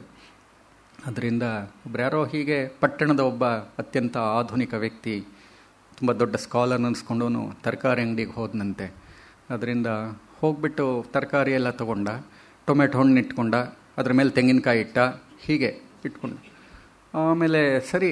ಆಗ ಅವನು ತರಕಾರಿ ಮಾರವನು ಅದೆಲ್ಲ ಗಮನಿಸ್ತಾ ಇದ್ದ ಅಷ್ಟೇ. ಹಾಗೆ ಅವನು ಹೇಳಿದ್ನಂತೆ, ನಿಮಗೇನೋ ನಾಲೆಡ್ಜ್ ಅಂತ ಎಲ್ಲ ಲೆಕ್ಚರ್ ಕೊಡ್ತಾ ಇದ್ದ. ಗೊತ್ತಾಯಿತು ಬಿಡಿ ಬುದ್ಧಿ, ನಿಮ್ಗೆ ಎಷ್ಟು ಬುದ್ಧಿ ಇದೆ ಅಂತ. ಅವನು ಹೇಳಿದ್ನಂತೆ, ಏನು ನಿಂಗೆ ಹೇಗೆ ಗೊತ್ತಾಯಿತು ಅಂತ. ಯಾವಾಗ ಟೊಮೆಟೊ ಮೇಲೆ ನೀವು ತೆಂಗಿನಕಾಯಿ ಇಟ್ಟರೋ ಆಗಲೇ ಗೊತ್ತಾಯಿತು ನೀವು ಎಷ್ಟು ಅಂತ ಬುದ್ಧಿ ಅಂತ. ಇದು ಕಾಮನ್ ಸೆನ್ಸ್ ಅನ್ನೋದು. ಇವತ್ತು ನಾವು ಏನು ಕಳ್ಕೊಂಡ್ಬಿಡ್ತಾ ಇದ್ದೀವಿ ಅಂತಂದರೆ ನಮ್ಮೆಲ್ಲರೂ ಈ ಜೀವನ ವಿವೇಕವೊಂದನ್ನು ಕಳ್ಕೊಂಡ್ಬಿಡ್ತಾ ಇದ್ದೀವಿ. ಮಾಸ್ತಿ ತಮ್ಮ ಕಥೆಗಳಲ್ಲಿ ಹೀಗೆ ಸಾಮಾನ್ಯರ ಬದುಕಿನ ಜೀವನ ವಿವೇಕ, ಬದುಕಿನಿಂದನೇ ಕಲಿಬಹುದಾದ ಪಾಠ. ನೀವು ಮಕ್ಕಳಿಗೆ ಬೆಂಕಿ ಬಗ್ಗೆ 1 ಗಂಟೆ ಲೆಕ್ಚರ್ ಕೊಡೋದು ಬೇರೆ, ಆದರೆ ಬೆಂಕಿಯನ್ನು ಒಂದು ಸರಿ ಅದು ಮುಟ್ಟಿದ್ರೆ ಇನ್ನೆಲ್ಲೂ ಬೆಂಕಿ ಹತ್ರ ಹೋಗೋದಿಲ್ಲ. ನಮ್ಮ ಮನೆಯಲ್ಲಿ 1 ವರ್ಷದ ನನ್ನ ಮೊಮ್ಮಗಳಿದ್ದಾಳೆ. ಆದ್ದರಿಂದ ಬೆಳಗ್ಗೆ ನನ್ನ ಪೂತಿನ ಅವರಿಂದ ಕಲ್ತಿದ್ದಿದ್ದು, ಬೆಳಗ್ಗೆ ದೇವ್ರಿಗೆ ದೀಪ ಹಚ್ಚಿ ಗಂಧದ ಕಡ್ಡಿ ಹಚ್ಚೋದೊಂದು ಕ್ರಮ.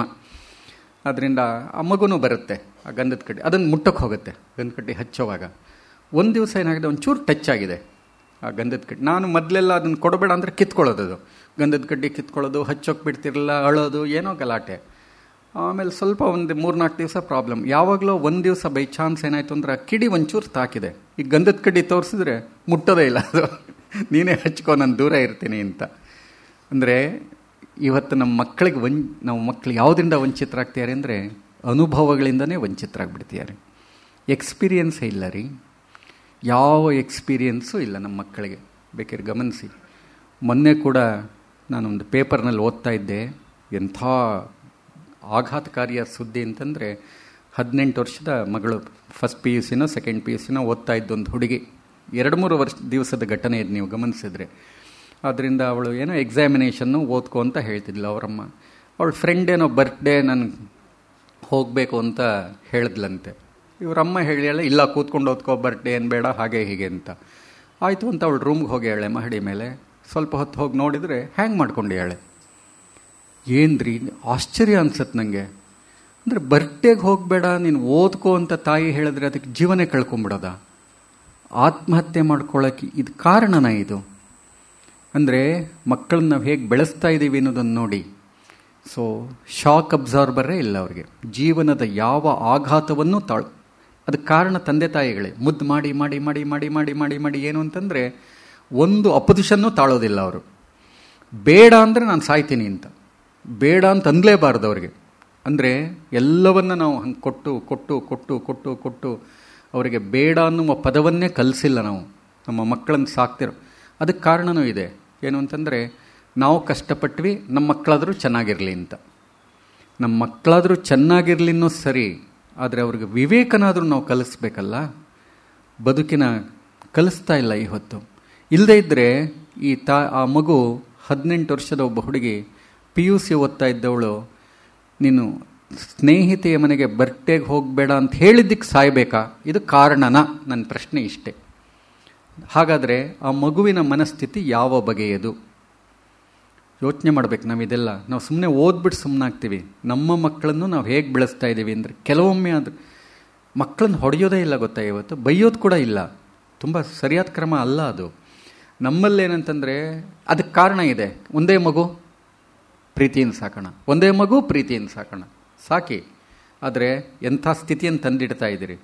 ನಾವೆಲ್ಲ ಒಂದು 8-10 ಜನ ನಮ್ಮ ಮಕ್ಕಳು. ಅದರಿಂದ ಒಂದಕ್ಕೆ ಬಡಿದ್ರೆ ಇನ್ನೊಂದು ಇರುತ್ತೆ ಅಂತ, ಒಂದು ಸತ್ತರೆ ಹೋಗಲಿ ಇನ್ನೊಂದು ಇರುತ್ತೆ ಅಂತ ಏನು ಬಡಿಯೋಕ್ಕೇನು ಬಾದರೆ ಮಾಡ್ಕೊಳ್ತಿರಲ್ಲ ನಮ್ಮ ಅಪ್ಪ ಅಮ್ಮ ಎಲ್ಲ. ಅದರಿಂದ ಸಹಬಾಳ್ವೆನೂ ಇರ್ತಿತ್ತು. ನಾವು 5 ಜನ ಒಟ್ಟಿಗಿರಬೇಕು ಅಂತಂದರೆ ಮನೆಯಲ್ಲಿ ಮಕ್ಕಳು ಬೇರೆಯವ್ರ ಜೊತೆ ಹೇಗೆ ಬದುಕಬೇಕು ಅಂತ ಗೊತ್ತಿರ್ತಿತ್ತು ನಮಗೆ. ಇವತ್ತು ಒಂದೇ ಮಗು ಇರುತ್ತೆ, ಸಹಬಾಳ್ವೆಯ ವಿವೇಕವೇ ಅದಕ್ಕಿರೋದಿಲ್ಲ. ಗಮನಿಸಿ, ಇನ್ಯಾರೋ ಒಬ್ಬರು ಮನೆಗೆ ಬರ್ತಾರೆ ಅಂದರೆ ಟಾಲರೇಟ್ ಮಾಡ್ಕೊಳ್ಳೋಕ್ಕೆ ಗೊತ್ತಾಗೋದಿಲ್ಲ ಮಗುಗೆ.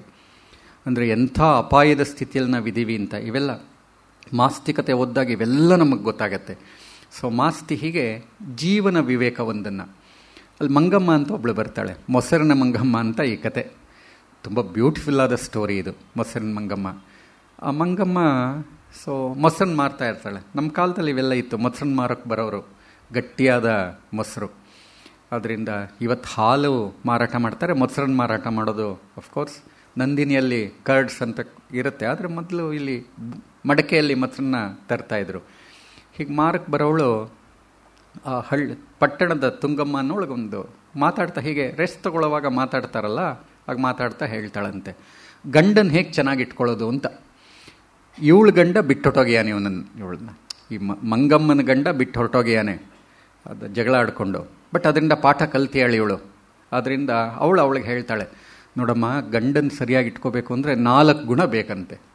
ಇದೆಲ್ಲ ನಮ್ಮ ಹೆಣ್ಮಕ್ಳಿಗೆ ಹೇಳ್ಕೊಡ್ಬೇಕು. ಈಗೇನಾದ್ರು ಹಾಗೆ ಹೇಳೋಕೆ ಹೋಗಿ ಗಂಡನ ಯಾಕೆ ನಾವು ಚೆನ್ನಾಗಿ ಇಟ್ಕೋಬೇಕು ಅದು ಪ್ರಶ್ನೆ, ಸ್ತ್ರೀವಾದಿ ಚಿಂತನೆ ಅವೆಲ್ಲ ಬೇರೆ ಬರುತ್ತೆ, ಅದು ಬೇರೆ, ಅದನ್ನು ನಾವು ಬೇರೆ ಚರ್ಚೆಗಳನ್ನ. ಬಟ್ ಮಾಸ್ತಿ ಜೀವನ ವಿವೇಕ ಹೇಗಿದೆ ಅಂತ ಅವ್ರು ಏನು ಹೇಳ್ತಾರೆ ಅಂತಂದ್ರೆ 4 ಗುಣ ಯಾವುದು. ಮಂಗಮ್ಮ ಹೇಳೋದಿದು, ನೋಡು, ನೀನು ಚೆನ್ನಾಗಿ ಅಲಂಕಾರ ಮಾಡ್ಕೊಂಡಿರಬೇಕು ಅಂತ. ನೀನು ಚೆನ್ನಾಗಿ ಅಲಂಕಾರ ಮಾಡ್ಕೊಂಡ್ರೆ ಪಕ್ಕದ ಮನೆಯವರು ನೋಡೋದಿಲ್ಲ ಅವನು ಅಂತ. ಅನೇಕ ಸಂದರ್ಭಗಳಲ್ಲಿ ಪಕ್ಕದ ಮನೆಯವ್ರನ್ನ ಯಾಕೆ ನಾವು ನೋಡ್ತೀವಿ ಅಂದರೆ ನಮ್ಮ ಮನೆಯವ್ರು ಗೂಬೆ ಇದ್ದಾಗ ಇರ್ತಾರೆ. ಅದರಿಂದ ಪಕ್ಕದ ಮನೆಯವ್ರು ಈಚೆ ಬರೋವಾಗ ಅಲಂಕಾರ ಮಾಡ್ಕೊಂಡು ಬರ್ತಾರೆ. ನಮ್ಮ ಮನೆಯವರೇ ಅಲಂಕಾರ ಮಾಡ್ಕೊಂಡ್ರೆ ಅವರೇ ಚೆನ್ನಾಗಿರ್ತಾರಲ್ಲ. ಆದ್ದರಿಂದ ನೀನು ಹೇಗೇಗೋ ಇರಬೇಡ. ನನಗೆ ಇದು ಯಾಕೆ ನೆನಪಾಯಿತು ಇದು ಗಾಢವಾಗಿ ಅಂತಂದರೆ, ನಮ್ಮಮ್ಮ ಒಂದು ಸರಿ ಆಸ್ಪತ್ರೆಯಲ್ಲಿದ್ದರು. ಆಸ್ಪತ್ರೆಯಲ್ಲಿದ್ದಾಗ ನಮ್ಮ ಒಂದು 2-3 ದಿವಸ ಅವರು ಅಡ್ಮಿಟ್ ಆಗಿದ್ದರು. ನನ್ನ ಹೆಂಡ್ತಿನ ಕರೆದ್ರು. ಕರೆದ್ಬಿಟ್ಟು ಒಂದು ದಿವಸ, ನೀನು ಬರುವಾಗ ಸ್ವಲ್ಪ ಕೂಂಬು ಮತ್ತು ಪೌಡ್ರು ಅದೆಲ್ಲ ತೊಗೊಂಬ ಅಂತ. ಇವ್ರಿಗೆ ಯಾಕೆ ಅಂತ ಗೊತ್ತಾಗಿಲ್ಲ. ಆಮೇಲೆ ಸರಿ ಅಂತ ಇವರೆಲ್ಲ ತೊಗೊಂಡು ಹೋಗಿ ಅವರು ಮುಖ ತೊಳ್ಕೊಂಡು ಸ್ವಲ್ಪ ತಲೆ ಬಾಚಿಬಿಡು ಅಂತ ತಲೆ ಬಾಚಿಕೊಂಡು ಪೌಡ್ರ್ ಹಾಕ್ಕೊಂಡು ಒಂದು ಸೀರೆ ಚೆನ್ನಾಗಿರೋದು ಉಟ್ಕೊಂಡು ಕೂತಿದ್ದಾರೆ. ನಾನು ಸಾಯಂಕಾಲ ವಿಸಿಟೆಲ್ಲ ಹೋದೆ ನೋಡಿದ್ರೆ ಒಳ್ಳೆ ರಿಸೆಪ್ಷನ್ಗೆ ಕೂತಿದ್ದಾರೆ. ನಾನು ಏನಿದು ಹೇಗೆ ಅಂತಂದರೆ, ಇವತ್ತು ಬೆಳಗ್ಗೆ ಕನ್ನಡಿಯಲ್ಲಿ ನನ್ನ ಮುಖ ನೋಡಿದೆ, ನನ್ನ ಮುಖ ನನಗೆ ನೋಡೋಕ್ಕಾಗಲಿಲ್ಲ, ಅದಕ್ಕೆ ಸ್ವಲ್ಪ ಅಂದರೆ ಪ್ರತಿನಿತ್ಯ ನಮ್ಮಮ್ಮ ನಿಜವಾಗಿಯೇ ನನ್ನ ಕಡೆಗೆ ತಮಾಷೆ ಮಾಡ್ತಾ ಇದ್ದೆ, ನಿನಗೆ ಯಾರು ಬಾಯ್ ಫ್ರೆಂಡ್ ಯಾರಾ ಅಂತ ಹೇಳಿ. ಅಂದರೆ ಅದು ನಮ್ಮ ಕೀಟ್ಲೆ ಅದು ಅಷ್ಟೇ. ಬಟ್ ಪ್ರತಿನಿತ್ಯ ಸಂಜೆ ಆಯಿತು ಅಂದ್ರೆ ನಮ್ಮಮ್ಮ ಮುಖ ತೊಳೆದು ತಲೆ ಬಾಚಿ ಅದರಿಂದ ಫ್ರೆಶ್ ಆಗಿ ಸುಮ್ಮನೆ ಅಲ್ಲಿ ಬಂದು ಅಂಗಳದಲ್ಲಿ ಕೂತ್ಕೊಳ್ಳೋರಷ್ಟೇ. ಯಾರು ಬರ್ತಾರೆ ಬಿಡ್ತಾರೆ ಎಲ್ಲ. ಇವತ್ತು ನಮ್ಮ ಮಕ್ಕಳನ್ನ ನೋಡಿ ಹೇಗಿರುತ್ತವೆ ಅಂದರೆ ರಾಮ. ಆದ್ದರಿಂದ ಅಲಂಕಾರ ಮಾಡ್ಕೊಳ್ಳೋದು ಯಾರಿಗೂ ಅಲ್ಲ ರೀ, ನಾವು ಚೆನ್ನಾಗಿರೋಕ್ಕಾದ್ರೂ ಚೆನ್ನಾಗಿರ್ಬೇಕಲ್ಲ. ಅದರಿಂದ ಚೆಂದ ಇದ್ದರೆ ಬೇರೆಯವ್ರು ನೋಡೋದಿಲ್ಲ ಅಂತ. 2ನೇದು, ಚೆನ್ನಾಗಿ ಅಡುಗೆ ಮಾಡಬೇಕಂತೆ. ಅದರಿಂದ ಚೆನ್ನಾಗಿ ಅಡುಗೆ ಮಾಡಿದರೆ ಮನೆಯಲ್ಲಿ ಸಂತೋಷವಾಗಿರ್ತಾನೆ ಅಂತ. 3ನೇದು, ಮನೆಗೇನಾದ್ರು ವಸ್ತುಗಳು ಬೇಕಲ್ಲ, ಒಂದೇ ಸಲ ತರಿಸ್ಕೋಬೇಕಂತೆ ತಿಂಗಳಿಗೆ. ದಿನನಿತ್ಯ ಇದಿಲ್ಲ ಅಂತ ಅನ್ಬಾರ್ದಂತೆ. ಹಾಗಂದ್ರೆ ರೇಗ್ತಾ ಇರುತ್ತಂತೆ ಗಂಡಂಗೆ, ಒಂದೇ ಸಲ ತರಿಸ್ಕೋಬೇಕಂತೆ. 4ನೇದು ಎಷ್ಟು ಚೆನ್ನಾಗಿ ಹೇಳ್ತಾರೆ, ಗಂಡನಿಂದ ಆ ಕಾಲದಲ್ಲಿ ಗೃಹಿಣಿಯರು ವರ್ಕ್ ಮಾಡ್ತಿರ್ಲಿಲ್ವಲ್ಲ, ಮನೇಲೇ ಇರೋರು. ಅದರಿಂದ ಗಂಡನಿಂದ ಅಗತ್ಯ ಬಿದ್ದಾಗ ಜಾಸ್ತಿ ದುಡ್ಡಿಸ್ಕೊಂಡು ಅದನ್ನು ಕೂಡಿಟ್ಟು ಕಷ್ಟದಲ್ಲಿ ಅವ್ರಿಗೆ ಕೊಡಬೇಕಂತೆ.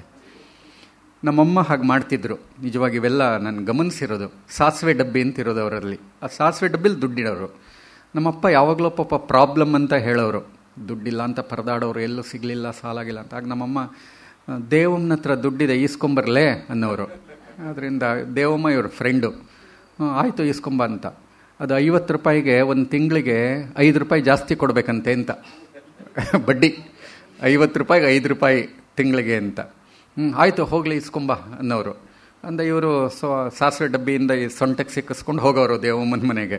ಅಲ್ಲಿ ಅರ್ಧ ಗಂಟೆ ಕೂತಿರೋರು, ವಾಪಸ್ ಬರೋರು, ತಗೊಳ್ಳಿ ಅಂತ ಇವ್ರದೇ ದುಡ್ಡು ಕೊಡೋದು. ತಿಂಗಳಾದ್ಮೇಲೆ ವರಾತ ಶುರು. ದೇವಮ್ಮ ಕೇಳ್ತೀಯಾಳೆ ದುಡ್ಡು. ದೇವಮ್ಮ ತಮ್ಮ ದುಡ್ಡು ಅಂತ ನಮ್ಮಪ್ಪ ಎಲ್ಲಿ ಕೊಡ್ತಾರೆ, ಆದ್ದರಿಂದ ಅಂತ 55 ರೂಪಾಯಿ ಇಸ್ಕೊಳ್ಳೋರು. ಅಂದರೆ ಕ್ರೈಸಿಸಲ್ಲಿ ಹೀಗೆ ಸಹಾಯ ಮಾಡಬೇಕು ಅಂತ ಹೇಳಿ ಮಂಗಮ್ಮ ಇದನ್ನೆಲ್ಲ ಹೇಳುವಾಗ ಇದನ್ನೇ ಜೀವನ ವಿವೇಕ ಅನ್ನೋದು. ಸಂಸಾರವನ್ನು ನಡೆಸಲಿಕ್ಕೆ ಒಂದು ಹೆಣ್ಣಿಗೆ ಇರಬೇಕಾದ ಗುಣ ಅಷ್ಟೇ ಇದು. ಇದೇ ರೀತಿ ಇರಬೇಕು ಅಂತಲ್ಲ, ಕಾಲದಿಂದ ಕಾಲಕ್ಕೆ ಬದಲಾಗಬಹುದು. ಆದರೆ 4 ಜನರ ಜೊತೆ ಹೊಂದಿಕೊಂಡು ಬದುಕುವಾಗ ನಾವು ಅಳವಡಿಸ್ಕೋಬೇಕಾದ ಗುಣಗಳು ಯಾವುದು ಅನ್ನೋದನ್ನು ಮಾಸ್ತಿ ತುಂಬ ಚೆನ್ನಾಗಿ ಹೇಳ್ತಾರೆ. ಹೀಗಾಗಿಯೇ ಮಾಸ್ತಿ ಧಾರ್ಮಿಕ ವ್ಯಕ್ತಿ ಆದ್ರೂ ಧರ್ಮದ ಬಗ್ಗೆ, ದೇವರ ಬಗ್ಗೆ ಅಪಾರವಾದ ನಂಬಿಕೆ ಇತ್ತು. ಬಟ್ ಅವರು ಪ್ರತಿಪಾದಿಸಿದ್ದು ಯಾವುದನ್ನು ಅಂದರೆ ಜೀವನ ಧರ್ಮವನ್ನು, ಜೀವನ ವಿವೇಕವನ್ನು. ಅನುಭವವೇ ಕಲಿಸುವ ಪಾಠ ಇರುತ್ತಲ್ಲ, ಅದನ್ನು ಜೀವನ ವಿವೇಕ ಅಂತ ಮಾಸ್ತಿ ಕರೀತಾರೆ. ಅದನ್ನು ಅವ್ರು ಹೇಳ್ತಾರೆ. ಹೀಗಾಗಿಯೇ ಅವರಿಗೆ ಒಬ್ಬ ಸಾಮಾನ್ಯ ವೆಂಕಟಿಗ ರಾಮನಿಗಿಂತ ದೊಡ್ಡವನು ಅನ್ನಿಸ್ಬಿಡ್ತಾನೆ, ಯಾರಿಗೆ ವಿವೇಕ ಇದೆಯೋ.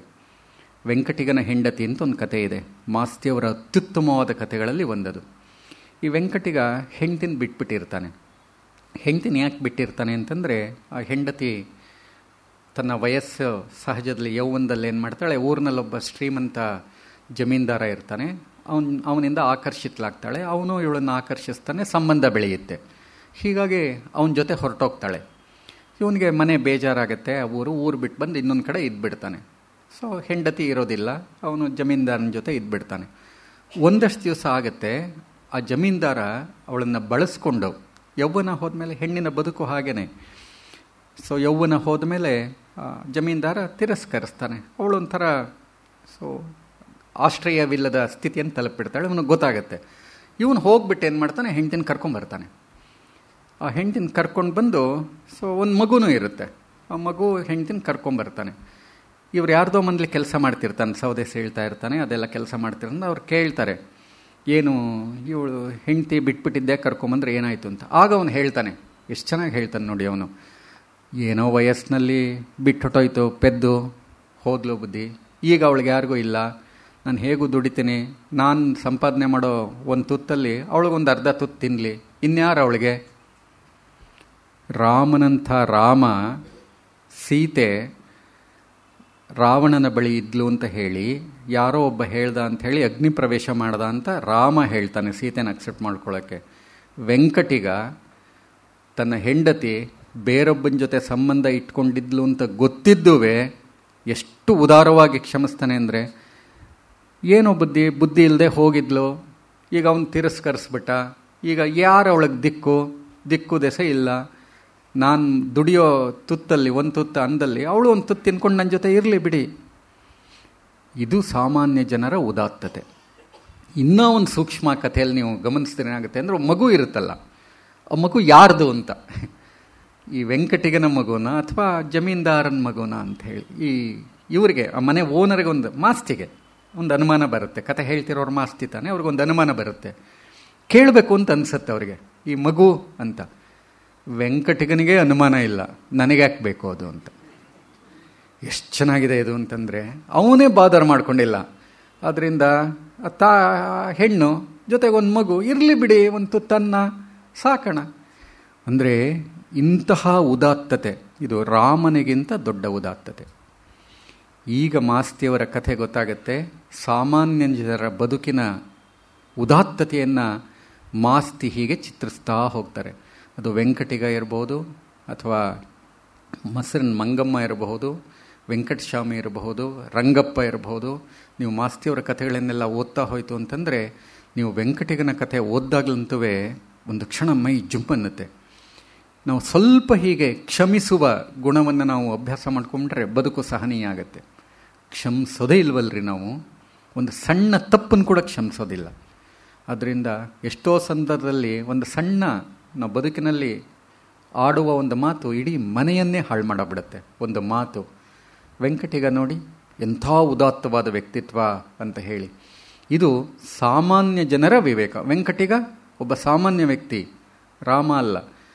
ರಾಮನನ್ನು ಆದರ್ಶ ವ್ಯಕ್ತಿ ಅಂತ ಒಪ್ಪಿಕೊಂಡ ಮಾಸ್ತಿ ರಾಮನಿಗಿಂತ ವೆಂಕಟಿಗ ದೊಡ್ಡವನು ಅನ್ನೋದನ್ನು ನಮ್ಮ ಕಥೆಗಳ ಮೂಲಕ ಹೇಳ್ತಾರೆ ಅನ್ನೋದೇ ಮಾಸ್ತಿಯವರ ಕಥೆಗಳ ವೈಶಿಷ್ಟ್ಯ ಅನ್ನುವಂಥದ್ದು.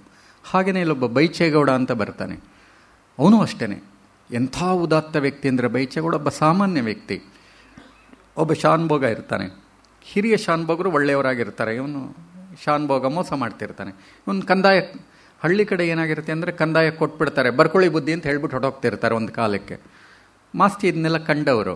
ಇವನೇನು ಮಾಡ್ತಾನೆ, ಕಂದಾಯ ಕೊಟ್ಟಿರ್ತಾನೆ ಬೈಚೇಗೌಡ, ಆದರೆ ಅವನೇನು ಮಾಡ್ತಾನೆ, ಕಂದಾಯ ದುರುಪಯೋಗ ಪಡಿಸ್ಕೊಂಬಿಟ್ಟು ರೆಸಿಪ್ಟ್ ಹಾಕಿರೋದಿಲ್ಲ, ಕೊಟ್ಟೇ ಇಲ್ಲ ಅಂತಾನೆ. ಕೊಡ್ತೀನಿ ಅಂತಾನೆ, ಅವ್ನು ಕೊಟ್ಟಿಲ್ಲ ಅಂತ.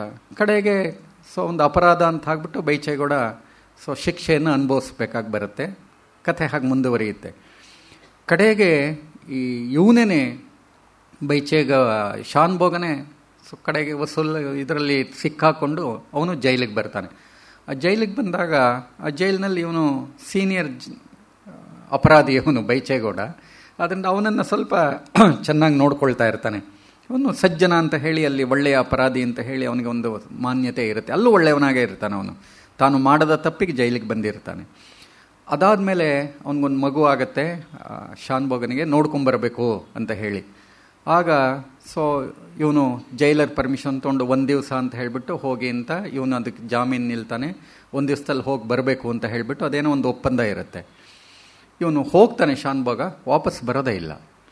ಆಮೇಲೆ ಬಲವಂತವಾಗಿ ಅವನನ್ನು ಹಿಡಿದು ಎಲ್ಲ ಮಾಡಿ ಕರ್ಕೊಂಬರ್ತಾರೆ. ಆಮೇಲೆ ಬೈಚೇಗೌಡ ಅದಕ್ಕೆ ಇದಾಗಿರ್ತಾನಲ್ಲ ಅವನಿಗೆ ಅಂತ. ಆಗ ಅವನೇನು ಮಾಡ್ತಾನೆ ಅಂದರೆ, ಆಗಲೂ ಆ ಶಾನ್ಭೋಗನ ದೂರೋದಿಲ್ಲ ಅವನು. ಆ ಜೈಲನ್ನು ಬಿಟ್ಟು ಅವನು ಹೇಳ್ತಾನೆ, ಇನ್ನೊಂದು ಜೈಲಿಗೆ ನನ್ನ ಕಳಿಸ್ಕೊಟ್ಬಿಡಿ, ಬೇಡ, ದುಷ್ಟರು ಕಂಡ್ರೆ ದೂರ ಇರು. ಅಂದರೆ ಈ ಬೈಚೇಗೌಡನ ನಡವಳಿಕೆಯನ್ನು ಉದ್ದಕ್ಕೂ ನೋಡ್ತಾ ಹೋಯಿತು ಅಂತಂದರೆ, ಎಂಥ ಉದಾತ್ತವಾಗಿ ಬೈಚೇಗೌಡ ನಡ್ಕೊಳ್ತಾ ಅಂದರೆ, ಮನುಷ್ಯ ಅಂದಮೇಲೆ ತಪ್ಪು ಮಾಡ್ತಾನೆ. ಎರ್ ಈಸ್ ಹ್ಯೂಮನ್ ಅಂತ ಇಂಗ್ಲೀಷ್ನಲ್ಲಿ ಒಂದು ಮಾತಿದೆ. ನಾವೇನು ಮಾಡಬೇಕಂದ್ರೆ, ಒಂದು ಅದರಲ್ಲಿ ಭಾಗಸ್ಥರಾಗಬಾರ್ದು, ಎರಡನೇದು ಕೆಲವೊಮ್ಮೆ ತಡೆಯೋಕ್ಕಾಗೋದಿಲ್ಲ ನಾವು, ಆದ್ದರಿಂದ ದೂರ ಇರುವ ಪ್ರಯತ್ನವನ್ನು ಮಾಡಬೇಕು. ಎಷ್ಟೋ ಸಂದರ್ಭಗಳಲ್ಲಿ ನಮ್ಮ ಬದುಕನ್ನು ಸಹನೀಯ ಮಾಡ್ಕೊಳ್ಳೋದು ಹೇಗೆ ಅನ್ನೋದು ಮಾಸ್ತಿ ಅನೇಕ ಸಂದರ್ಭಗಳಲ್ಲಿ ಹೇಳ್ತಾ ಹೋಗುವಂಥ ಮಾತು. ಹೀಗೆ ಸಾಮಾನ್ಯರು ಅಸಾಮಾನ್ಯರು ಅಂತ ಚಿತ್ರಿಸ್ತಾರಲ್ಲ, ಹಾಗೆಯೇ ಅಸಾಮಾನ್ಯರು ಕೆಲವೊಮ್ಮೆ ಸಾಮಾನ್ಯರ ಹಾಗೆ ನಡ್ಕೊಳ್ತಾರೆ ಅಂತ. ಅದರಿಂದ ನಾಮ ಮಹಿಮೆ ಅಂತ ಒಂದು ಕತೆ, ತುಂಬ ಚೆನ್ನಾಗಿದೆ ಈ ಕತೆ. ಅದರಿಂದ ರಾಮಾಯಣದ ಒಂದು ಪ್ರಸಂಗವನ್ನು ಇಲ್ಲಿ ಅವರು ಹೇಳುವಂಥದ್ದು ಈ ಕಥೆಯಲ್ಲಿ. ಒಂದು ಸರಿ ಸೇತುವೆ ಕಟ್ತಾ ಇರ್ತಾರಲ್ಲ, ಈ ನಳ ಅಂತ ಒಬ್ಬ ವ್ಯಕ್ತಿ ಇರ್ತಾನೆ. ನಳ, ನೀಲ ಅಂತ ಹೇಳಿ ಕೋತಿಗಳಿವರು, ಸುಗ್ರೀವನ ಇವರು. ಈ ಕೋತಿಗಳೆಲ್ಲ ಬಂಡೆ, ಸೇತುವೆ ಕಟ್ಟುವಾಗ ಬಂಡೆ ಎಲ್ಲ ತಂದ್ಕೊಳ್ತಾ ಇರ್ತಾರೆ. ಆ ಬಂಡೆ ತಂದ್ಕೊಡುವಾಗ ಈ ನೀಲ ಮತ್ತು ನಳ ಏನು ಮಾಡ್ತಿರ್ತಾರೆ, ಅದ್ರ ಮೇಲೆ ಏನೋ ಒಂದು ಗುರ್ತು ಹಾಕಿ ನೀರಲ್ಲಿ ಹಾಕ್ತಿರ್ತಾರೆ. ತೇಲ್ತಾ ಇರುತ್ತದು, ಮುಳುಗೋದಿಲ್ಲ. ಅದ್ರ ಮೇಲೆ ಇನ್ನೊಂದು ಹಾಕ್ತಾರೆ. ಹೀಗೆ ಸೇತುವೆ ಕಂಟಿನ್ಯೂ ಆಗ್ತಾ ಇರುತ್ತೆ. ರಾಮ ನೋಡ್ತಾನೆ, ಏನೋ ಒಂದು ಬರಿತಾ ಇರೋದು ಅಂತ. ಆಗ ಆಂಜನೇಯ ಹೇಳ್ತಾನೆ, ನಿಮ್ಮ ಹೆಸರು ಬರೀತಿಯಾರೆ ಅಂತ. ಶ್ರೀರಾಮ ಅಂತ ಬರೀತಾನೆ. ನಿಮ್ಮ ಹೆಸರನ್ನು ಬರೆದ ಮೇಲೆ ತೇಲುತ್ತೆ ಅಂತ. ನಿಮ್ಮ ಹೆಸರನ್ನ ಬಲದಿಂದ, ನಾಮ ಮಹಿಮೆ ಅಂದರೆ ಇದೆ, ನಿಮ್ಮ ಹೆಸರಿನ ಬಲದಿಂದ ತೇಲ್ತಾ ಇದೆ ಅಂತ. ರಾಮನಿಗೆ ನಂಬಿಕೆ ಬರೋದಿಲ್ಲ. ಓಹೋ, ನನ್ನ ಹೆಸರು ಬರೆದ್ಬಿಟ್ರೆ ಬಂಡೆ ನೀರಿನಲ್ಲಿ ಮುಳುಗಬೇಕಲ್ಲ, ಬಂಡೆ ತೇಲ್ಬಿಡುತ್ತೋ ಹಾಗೆ ಅಂತ ಹೇಳಿ ಅವನು ಸ್ವಲ್ಪ ಅನುಮಾನ ವ್ಯಕ್ತಪಡಿಸ್ತಾನೆ ರಾಮ. ಆಮೇಲೆ ಸರಿ ಸುಮ್ಮನಾಗ್ಬಿಡ್ತಾನೆ, ಏನು ಹೇಳೋದಿಲ್ಲ. ಈ ಸುಗ್ರೀವ ಏನು ಮಾಡಿರ್ತಾನೆ, ಈ ಆಂಜನೇಯನಿಗೆ ಹೇಳಿರ್ತಾನೆ, ಈ ರಾಮ ಪಾಪ ಹೆಂಡತಿನ ಕಳ್ಕೊಂಡಿಯಾನೆ, ಸ್ವಲ್ಪ ಡಿಪ್ರೆಷನ್ಗೆ ಹೋಗಿಯಾನೆ, ಯಾವಾಗ ಏನು ಮಾಡ್ಕೊಂಬಿಡ್ತಾನೋ ಅದನ್ನು ಸ್ವಲ್ಪ ನೀನು ಗಮನಿಸ್ತಾ ಇರೋ ನನ್ನ ಅಂತ. ಮುಂದೆ ಸೂಯಿಸೈಡ್ಗೆ ಈ ಸೈಡ್ ಮಾಡ್ಕೊಂಬಿಟ್ರೆ ಅಂತ ಹೇಳಿಬಿಟ್ಟು ಅಂತ ಗಮನಿಸ್ತಾ ಇರು ಅಂತ ಹೇಳಿರ್ತಾನೆ. ಅವನು ಯಾವಾಗಲೂ ಎಚ್ಚರದಿಂದಿರ್ತಾನೆ ಅವನ ಡಿಸ್ಟೆನ್ಸಲ್ಲಿ. ರಾತ್ರಿ ಎಲ್ಲ ಮಲಗಿದಾಗ ಈ ರಾಮ ಎದ್ದು ಸಮುದ್ರದ ಕಡೆ ಹೋಗ್ತಾನೆ. ಆದ್ದರಿಂದ ಆಂಜನೇಯನಿಗೆ ಒಂದು ಸಣ್ಣ ಅನುಮಾನ ಬಂದ್ಬಿಡುತ್ತೆ. ಸುಗ್ರೀವ ಹೇಳಿದ್ನಲ್ಲ ಮೊದಲೇ, ಅದರಿಂದ ಒಬ್ಬನೇ ಹೋಗ್ತೀಯಾನೆ, ಇವನೇನಾದರೂ ಪಾಪ ಹೆಂಡತಿ ಇಲ್ಲ ಅಂತ ಹೇಳಿ ಅಂತ ಹಿಂದೆನೇ ಸದ್ದಿಲ್ಲದೆ ಹೋಗ್ತಾನಂತೆ. ರಾಮ ಏನು ಮಾಡ್ತಾನೆ, ಒಂದು ಕಲ್ಲು ತೊಗೊಳ್ತಾನೆ, ಒಂದು ಕಲ್ಲು ನೀರಿಗೆ ಹಾಕ್ತಾನೆ, ಗುಳುಮ್ ಅಂತ ಮುಳುಗಿ ಹೋಗ್ಬಿಡುತ್ತೆ. ಈಗ ಆಂಜನೇಯ ಹತ್ತಿರದಿಲ್ಲದೆ ಅವ್ನು ನಕ್ಬಿಡ್ತಾನಂತೆ ಜೋರಾಗಿ. ಆಗ ಒಂದು ಸ್ವಲ್ಪ ಅವನಿಗೆ ಸಂಕೋಚ ಆಗುತ್ತೆ. ಆಗ ಅವನು ಹೇಳ್ತಾನೆ, ನೀನು ಹೇಳೋದೆಲ್ಲ ಬುರುಡೆ ನೋಡು, ನನ್ನ ಹೆಸರು ಬರೆದ್ರೆ ತೇಲುತ್ತೆ ಅಂತ ಹೇಳ್ತಿದ್ಯಲ್ಲ, ನಾನೇ ಕಲ್ಲು ಹಾಕಿದರೆ ಮುಳುಗಿ ಹೋಗ್ತಾ ಇದೆ, ಆದ್ದರಿಂದ ಇನ್ನು ನನ್ನ ಹೆಸರು ಬರೆದು ಹಾಕಿದರೆ ತೇಲ್ಬಿಡುತ್ತಾ ಅಂತ ರಾಮ ಕೇಳ್ತಾನಂತೆ. ಆಗ ಆಂಜನೇಯ ಹೇಳ್ತಾನಂತೆ, ನೀನೇ ಕೈ ಬಿಟ್ಟ ಮೇಲೆ ಯಾರದಕ್ಕೆ ರಕ್ಷಣೆ, ಅದಕ್ಕೆ ಮುಳುಗೋಯ್ತದು ಅಂತ. ನಿನ್ನ ಹೆಸರಿನ ಬಲದಿಂದ ತೇಲ್ತಾ ಇತ್ತದು, ಈಗ ನೀನೇ ಕೈ ಬಿಟ್ಟೆ, ಯಾರು ಆಶ್ರಯ ಇಲ್ಲ, ಅದಕ್ಕೆ ಮುಳುಗ್ತು ಅಂತ ಹೇಳಿ. ಅಂದರೆ ಇಲ್ಲಿ ರಾಮ ನಮಗೆಷ್ಟು ಆರ್ಡಿನರಿಯಾಗಿ ಕಾಣಿಸ್ತಾನೆ ಅಂತಂದರೆ, ವೆಂಕಟಿಗ ರಾಮ ನೋಡಿದಾಗ ಸಾಮಾನ್ಯರು ಅಸಾಮಾನ್ಯರಾಗುವ ಒಂದು ಕ್ರಮ, ಅಸಾಮಾನ್ಯರು ಕೆಲವೊಮ್ಮೆ ತುಂಬ ಸಾಮಾನ್ಯರ ರೀತಿ ನಡ್ಕೊಳ್ಳೋ ಒಂದು ಕ್ರಮ, ಹೀಗೆ ಮಾಸ್ತಿಯವರು ಏನು ಮಾಡ್ತಾರೆ ಅಂತಂದರೆ ಉದ್ದಕ್ಕೂ ಅನೇಕ ಬೇರೆ ಬೇರೆ ಕಥೆಗಳ ಮೂಲಕ ಇದೆಲ್ಲ ಹೇಗಿದೆ ಅಂತಂದರೆ ನಾವು ಅರ್ಥ ಮಾಡ್ಕೊಂಡಾಗ ಮಾತ್ರ ಈ ಅರ್ಥ ಹೊಳೆಯುತ್ತೆ ಅಷ್ಟೇ. ಬಹಳ ಮುಖ್ಯವಾದ ಸಂಗತಿ ಅದು. ಸುಮ್ಮನೆ ಕಥೆ ಓದಿದ್ರೆ ನಮಗೇನು ಅನಿಸೋದೇ ಇಲ್ಲ. ಇಲ್ಲೇ ವಿಮರ್ಶೆ ಮುಖ್ಯ ಆಗೋದು. ಮಾಸ್ತಿಯವರು ಸುಮ್ಮನೆ ಇದನ್ನೆಲ್ಲ ಹೇಳ್ತಾ ಹೋಗ್ತಾರೆ, ಸಹಜವಾಗಿ ಹೇಳ್ತಾ ಹೋಗ್ತಾರೆ. ಆ ಹೇಳ್ತಾ ಹೋಗೋದ್ರಲ್ಲಿ ಸ್ವಲ್ಪ ನಾವು ಆಲೋಚನೆ ಮಾಡಿದರೆ, ನಿಧಾನದಲ್ಲಿ ಓದಿದರೆ, ಯಾಕೆ ಮಾಸ್ತಿ ಈ ಕಥೆಯನ್ನು ಹೇಳ್ತಾ ಇದ್ದಾರೆ ಅಂತ ಹೇಳಿದ್ರೆ ಅನೇಕ ಸಂಗತಿಗಳು ಹೊಳಿತಾ ಹೋಗುತ್ತೆ ಹೀಗೆ. ಸೊ ಹೀಗಾಗಿ ಮಾಸ್ತಿಯವರು ಏನು ಮಾಡ್ತಾರೆ ಅಂತಂದರೆ ಉದ್ದಕ್ಕೂ ಒಂದು ಸುಸಂಸ್ಕೃತ ಬದುಕಿನ ಮಾದರಿಯೊಂದನ್ನು ಒದಗಿಸ್ತಾರೆ. ಬದುಕನ್ನು ಕಷ್ಟ ಇದೆ ಬದುಕಿನಲ್ಲಿ, ಅದರಲ್ಲಿ ಯಾವ ಅನುಮಾನವೂ ಇಲ್ಲ. ಆದರೆ ಇದನ್ನು ತಾಳ್ಕೊಳ್ಳೋದು ಹೇಗೆ, ನಮ್ಮ ಬದುಕನ್ನು, ಅಥವಾ ಇನ್ನೂ ಸರಳವಾಗಿ ಹೇಳಬೇಕು ಅಂದರೆ ನಮ್ಮ ಬದುಕನ್ನು ಚಂದ ಮಾಡ್ಕೊಳ್ಳೋದು ಹೇಗೆ, ಇದು ಮಾಸ್ತಿಯವರ ಒಟ್ಟು ಕಥೆಗಳ ವಿನ್ಯಾಸದ ಹಿನ್ನೆ ಇರುವಂಥದ್ದು. ಅವರ ಮಾಸ್ತಿಯವರೆಲ್ಲ ಕಥೆಗಳ ಸ್ಟ್ರಕ್ಚರ್ ನೀವು ಗಮನಿಸಿದ್ರೆ ಇರುವ ನಮ್ಮ ಬದುಕನ್ನು ಚಂದ ಮಾಡ್ಕೊಳ್ಳೋದು ಹೇಗೆ. ನೀವು ಮಾಸ್ತಿಯವರ ಕಥೆಗಳನ್ನು ಇವತ್ತು ನಾನು ನಿಜವಾಗಿಯೂ ಇದ್ದಿದ್ರಲ್ಲಿ ಸಮಾಧಾನವಾಗಿ ನಾನು ಯಾಕಿದ್ದೀನಿ ಅಂತಂದರೆ ಮಾಸ್ತಿಯವರ ಕಥೆಗಳ ಓದಿನಿಂದ. ಇದು ಪ್ರಾಮಾಣಿಕವಾಗಿ ನಾವು ಒಪ್ಕೋಬೇಕಾಗಿರೋ ಮಾತು. ಏನು ಕಲಿಸಿದೆ ಮಾಸ್ತಿಯವರ ಕಥೆಗಳು ನಮಗೆ ಅಂತಂದರೆ, ಇರುವ ನಮ್ಮ ಬದುಕಿನಲ್ಲೇ ನಮ್ಮ ಬದುಕನ್ನು ಹೇಗೆ ಚಂದ ಮಾಡ್ಕೊಳ್ಳೋದು, ಹೇಗೆ ಸಂತೋಷವಾಗಿ ಸಮಾಧಾನವಾಗಿ ಇರೋದು. ನೀವು ಮಾಸ್ತಿಯವರ ಎಲ್ಲ ಕಥೆಗಳನ್ನು ಒಂದು ಸಾರಿ ಗಮನ ಇಟ್ಟು ಅಥವಾ ಪಾರಾಯಣ ಮಾಡಿದರೆ ಬದುಕಿನಲ್ಲಿ ನಿರಾಸೆ ಅನ್ನೋದೇ ಬರೋದಿಲ್ಲ, ಬದುಕಿನಲ್ಲಿ ಕಷ್ಟ ಅಂತ ಅನಿಸೋದೇ ಇಲ್ಲ. ಮಾಸ್ತಿ ನನಗೆ ಮಾತನಾಡ್ತಾ ಇನ್ನೊಂದು ಸಾರಿ ಹೇಳಿದರು, ಕಹಿ ಕೂಡ ಒಂದು ರುಚಿಯಪ್ಪ ಅಂತ. ನಾವು ಕಹಿ ಅಂದರೆ ತಿನ್ನೋದಿಲ್ಲ ಅಂತೀವಲ್ಲ, ಸಿಹಿ ಹೇಗೆ ರುಚಿಯೋ ಕಹಿಯೂ ಒಂದು ರುಚಿ, ಹುಳಿಯೂ ಒಂದು ರುಚಿ, ಒಗರೂ ಒಂದು ರುಚಿ, ಅದು ರುಚಿ. ನೋಡಿ ಎಷ್ಟು ಚೆನ್ನಾಗಿದೆ ಮಾತಿದು. ಹಾಗೆಯೇ ಸುಖ ಹೇಗೆ ಬದುಕಿನಲ್ಲಿ ಬರುತ್ತೋ ಕಷ್ಟವೂ ಹಾಗೆ ಬದುಕಿನ ಒಂದು ಭಾಗ. ಆದ್ದರಿಂದ ನೀವು ಸುಖವನ್ನು ಅನುಭವಿಸೋ ಹಾಗೆ ಕಷ್ಟವನ್ನು ಯು ಶುಡ್ ಅಕ್ಸೆಪ್ಟ್ ಇಟ್ ಅಷ್ಟೇ. ಅದರಿಂದ ಅದಕ್ಕೇ ನೀವು ಹಾಗಲಕಾಯಿಯನ್ನು ಇಷ್ಟಪಟ್ಟು ತಿಂದರೆ ಅದು ಚೆನ್ನಾಗೇ ಇರುತ್ತೆ.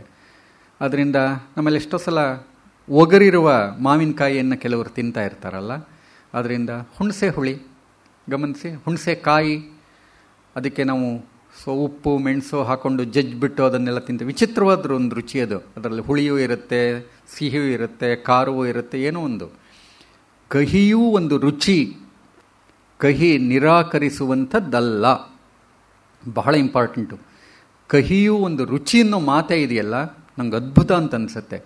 ಮೊದಲ ಸಲ ಆ ಮಾತನ್ನು ಕೇಳಿದಾಗ ನನಗೆ ಹೌದಲ್ವಾ ಅಂತ. ಕಹಿಯೂ ಒಂದು ರುಚಿ. ನಾವು ಸಕ್ಕರೆ ಹಾಕ್ಕೊಂಡೇ ಕಾಫಿ ಕುಡಿದ ಅಭ್ಯಾಸ ಇದೆಯಲ್ಲ, ಅದೊಂದು ರುಚಿ.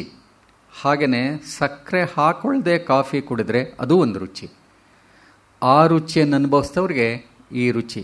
ಇದು ನಂಗೆ ತಕ್ಷಣ ಇಲ್ಲಿ ಏನು ಅಂತಂದರೆ, ಇಲ್ಲಿ ನಾವು ಕಾಫಿ ಕುಡಿಯುವಾಗ ವಸಂತಶ್ರೀ ಹೇಳ್ತಾಯಿದ್ರು, ಚಿಕ್ಕಂದಿಂದ ನನಗೆ ಕಾಫಿ ಟೀಗೆ ಯಾವುದೇ ಪಾನೀಯಗಳಿಗೆ ಸಿಹಿ ಹಾಕಿದರೆ ನಂಗೆ ಇಷ್ಟ ಆಗಲ್ಲ, ಅದು ರುಚಿ ಅಂತ ಅನಿಸಲ್ಲ ಅಂತ.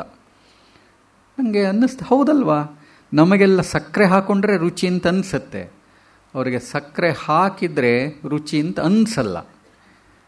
ಅದಕ್ಕೇ ಎಷ್ಟೋ ಸಂದರ್ಭಗಳಲ್ಲಿ ಬ್ಲ್ಯಾಕ್ ಕಾಫಿ ಹಾಲು ಹಾಕ್ಕೊಳ್ಳದೆ ಬರೀ ಡಿಕಾಕ್ಷನ್ ಕುಡಿಯೋದು, ಏನು ಹುಚ್ಚ ಅಂತ. ಅದು ಒಂದು ರುಚಿ ರೀ.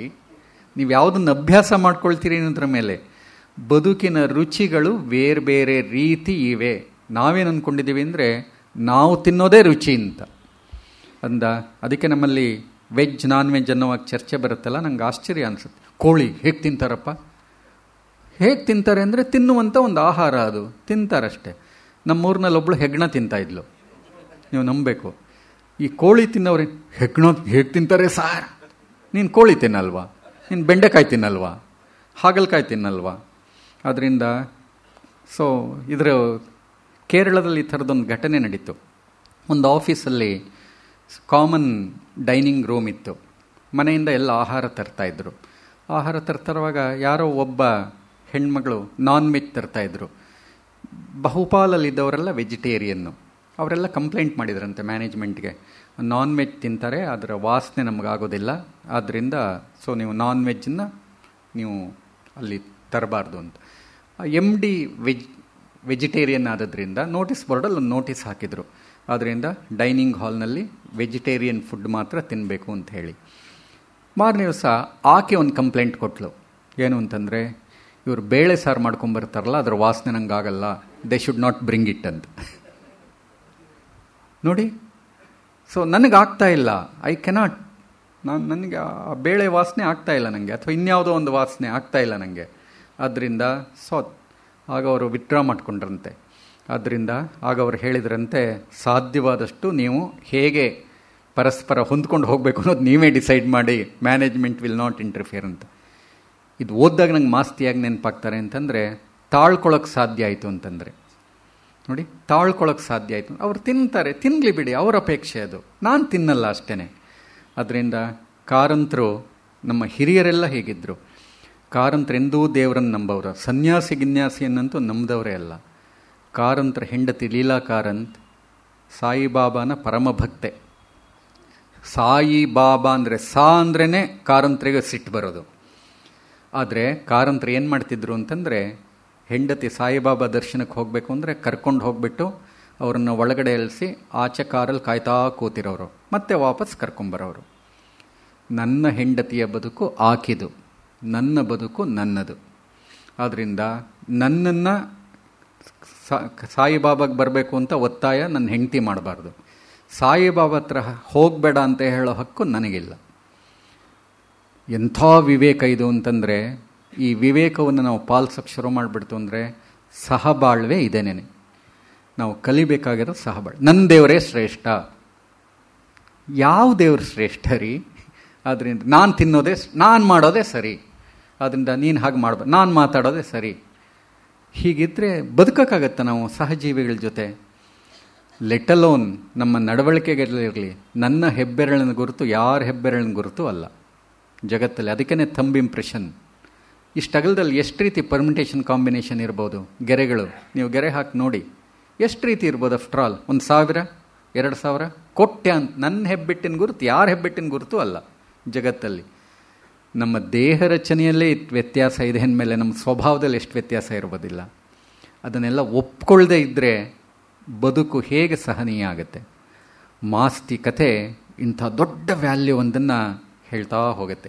ಸ್ನೇಹಿತರೆ, ಎಷ್ಟೊತ್ತು ಬೇಕಾದರೂ ಮಾಸ್ತಿಯ ಕಥೆಗಳ ಬಗ್ಗೆ ಮಾತನಾಡ್ತಾ ಹೋಗ್ಬೋದು ನಾನು. ಅದರಿಂದ ಒಂದೊಂದೇ ಕಥೆಯನ್ನು ಇಟ್ಕೊಂಡು ಹೇಳ್ತಾ ಹೋಗ್ಬೋದು. ಕಡೆಗೂ ಇದೆಲ್ಲ ನಿಮಗೆ ಗೊತ್ತಾಗೋದು ಯಾವಾಗ ಅಂತಂದರೆ, ನೀವೇ ಕಥೆಯನ್ನು ಓದಿದಾಗ. ಅದರಿಂದ ಮಾಸ್ತಿ ಅದನ್ನು ಹೇಳೋರು, ಮಾವಿನ ಹಣ್ಣು ಹಾಗಿದೆ ಹೀಗಿದೆ ಅಂತ ಎಷ್ಟು ಬೇಕಾದರೂ ನಾವು ವರ್ಣಿಸ್ಬೋದಪ್ಪ, ಆದರೆ ಅದು ರುಚಿ ಗೊತ್ತಾಗೋದು ಯಾವಾಗ ಅಂದರೆ ತಿಂದಾಗ ಅಂತ. ನೀವೇ ತಿಂದಾಗ ಮಾತ್ರ ಹಣ್ಣು ರುಚಿ ಗೊತ್ತಾಗುತ್ತೆ ಹೊರತು ಹಾಗಿದೆ ಅಂತ ವರ್ಣಿಸ್ದಾಗಲ್ಲ. ಮಾಸ್ತಿಕತೆಗಳ ಬಗ್ಗೆ ನಾನು ಎಷ್ಟೇ ಏನೇ ಹೇಳಿದ್ರೂ ಕಡೆಗೂ ಮಾಸ್ತಿಕತೆಯನ್ನು ನೀವು ಎಂಜಾಯ್ ಮಾಡೋದು ಯಾವಾಗ ಅಂದರೆ ನೀವೇ ಓದಿದಾಗ ನಿಮಗೆ ನಾನು ಹೇಳದೇ ಇರುವ ಅನೇಕ ಸಂಗತಿಗಳು ಹೊಳಿಬೋದು. ಬಹಳ ಮುಖ್ಯ ಇದು. ಅದರಿಂದ ಎಷ್ಟೋ ಸಂದರ್ಭಗಳು ನಾವೇನು ಮಾಡ್ತೀವಿ ಅಂದರೆ ಯಾರದೋ ಕಣ್ಣಿಂದ ಕಥೆಗಳನ್ನು ನೋಡ್ತಾ ಇರ್ತೀವಿ, ಅಲ್ಲ. ಆದ್ದರಿಂದ ಅದಕ್ಕೇ ವಿಮರ್ಶೆಯಲ್ಲೂ ಒಂದು ಥಿಯರಿ ಇದೆ, ರೀಡರ್ಸ್ ರೆಸ್ಪಾನ್ಸ್ ಥಿಯರಿ ಅಂತ ಇತ್ತೀಚೆಗೆ ಕರೀತಾರೆ ಅದನ್ನು. ಒಂದು ಕಥೆಗೆ ಎಷ್ಟು ಅರ್ಥ ಇದೆ ಅಂತಂದರೆ ಒಬ್ಬೊಬ್ಬರು ಓದಿದಾಗ ಒಂದೊಂದು ಅರ್ಥ ಬಂದ್ಬಿಡ್ಬೋದು, ಅಷ್ಟು ಅರ್ಥಗಳಿವೆ. ನಿಮಗೆ ಓದಿದಾಗ ಬಟ್ ಶ್ರದ್ಧೆಯಿಂದ ಓದಬೇಕು, ಪ್ರೀತಿಯಿಂದ ಓದಬೇಕು, ಬಹಳ ಇಂಪಾರ್ಟೆಂಟು. ನೀವು ಓದಿದಾಗ ನಿಮಗೆ ನಾನು ಹೇಳದ ಅನೇಕ ಸಂಗತಿಗಳು ಹೊಳಿಬಹುದು. ಅದೇನೇ ಮಾಸ್ತಿ. ಒಬ್ಬ ಶ್ರೇಷ್ಠ ಲೇಖಕ ಏನು ಅಂತಂದರೆ, ವಯಸ್ಸಾಗ್ತಾ ಅಥವಾ ಓದ್ತಾ ಅನೇಕ ಸಂಗತಿಗಳು ಹೊಳೆಯುತ್ತೆ. ರಾಮಾಯಣ ಮಹಾಭಾರತ ಹಾಗೆ. ನಾವು ಚಿಕ್ಕನ್ನಲ್ಲಿ ಓದಿದಾಗ ಕೋತಿನೇ ಚೆನ್ನಾಗಿದೆ ಅಂತ, ಅದೇನೇ ಆಂಜನೇಯ ಕೋತಿ ಅದೇ ಚೆನ್ನಾಗಿದೆ ಅಂತ. ಸ್ವಲ್ಪ 16-17 ವರ್ಷ ಆದಾಗ ರಾಮಾಯಣ ಮಹಾಭಾರತ ಹೋದಾಗ ಅಭಿಮನ್ಯು ಬಹಳ ಇಂಪಾರ್ಟೆಂಟ್ ಅಂತ.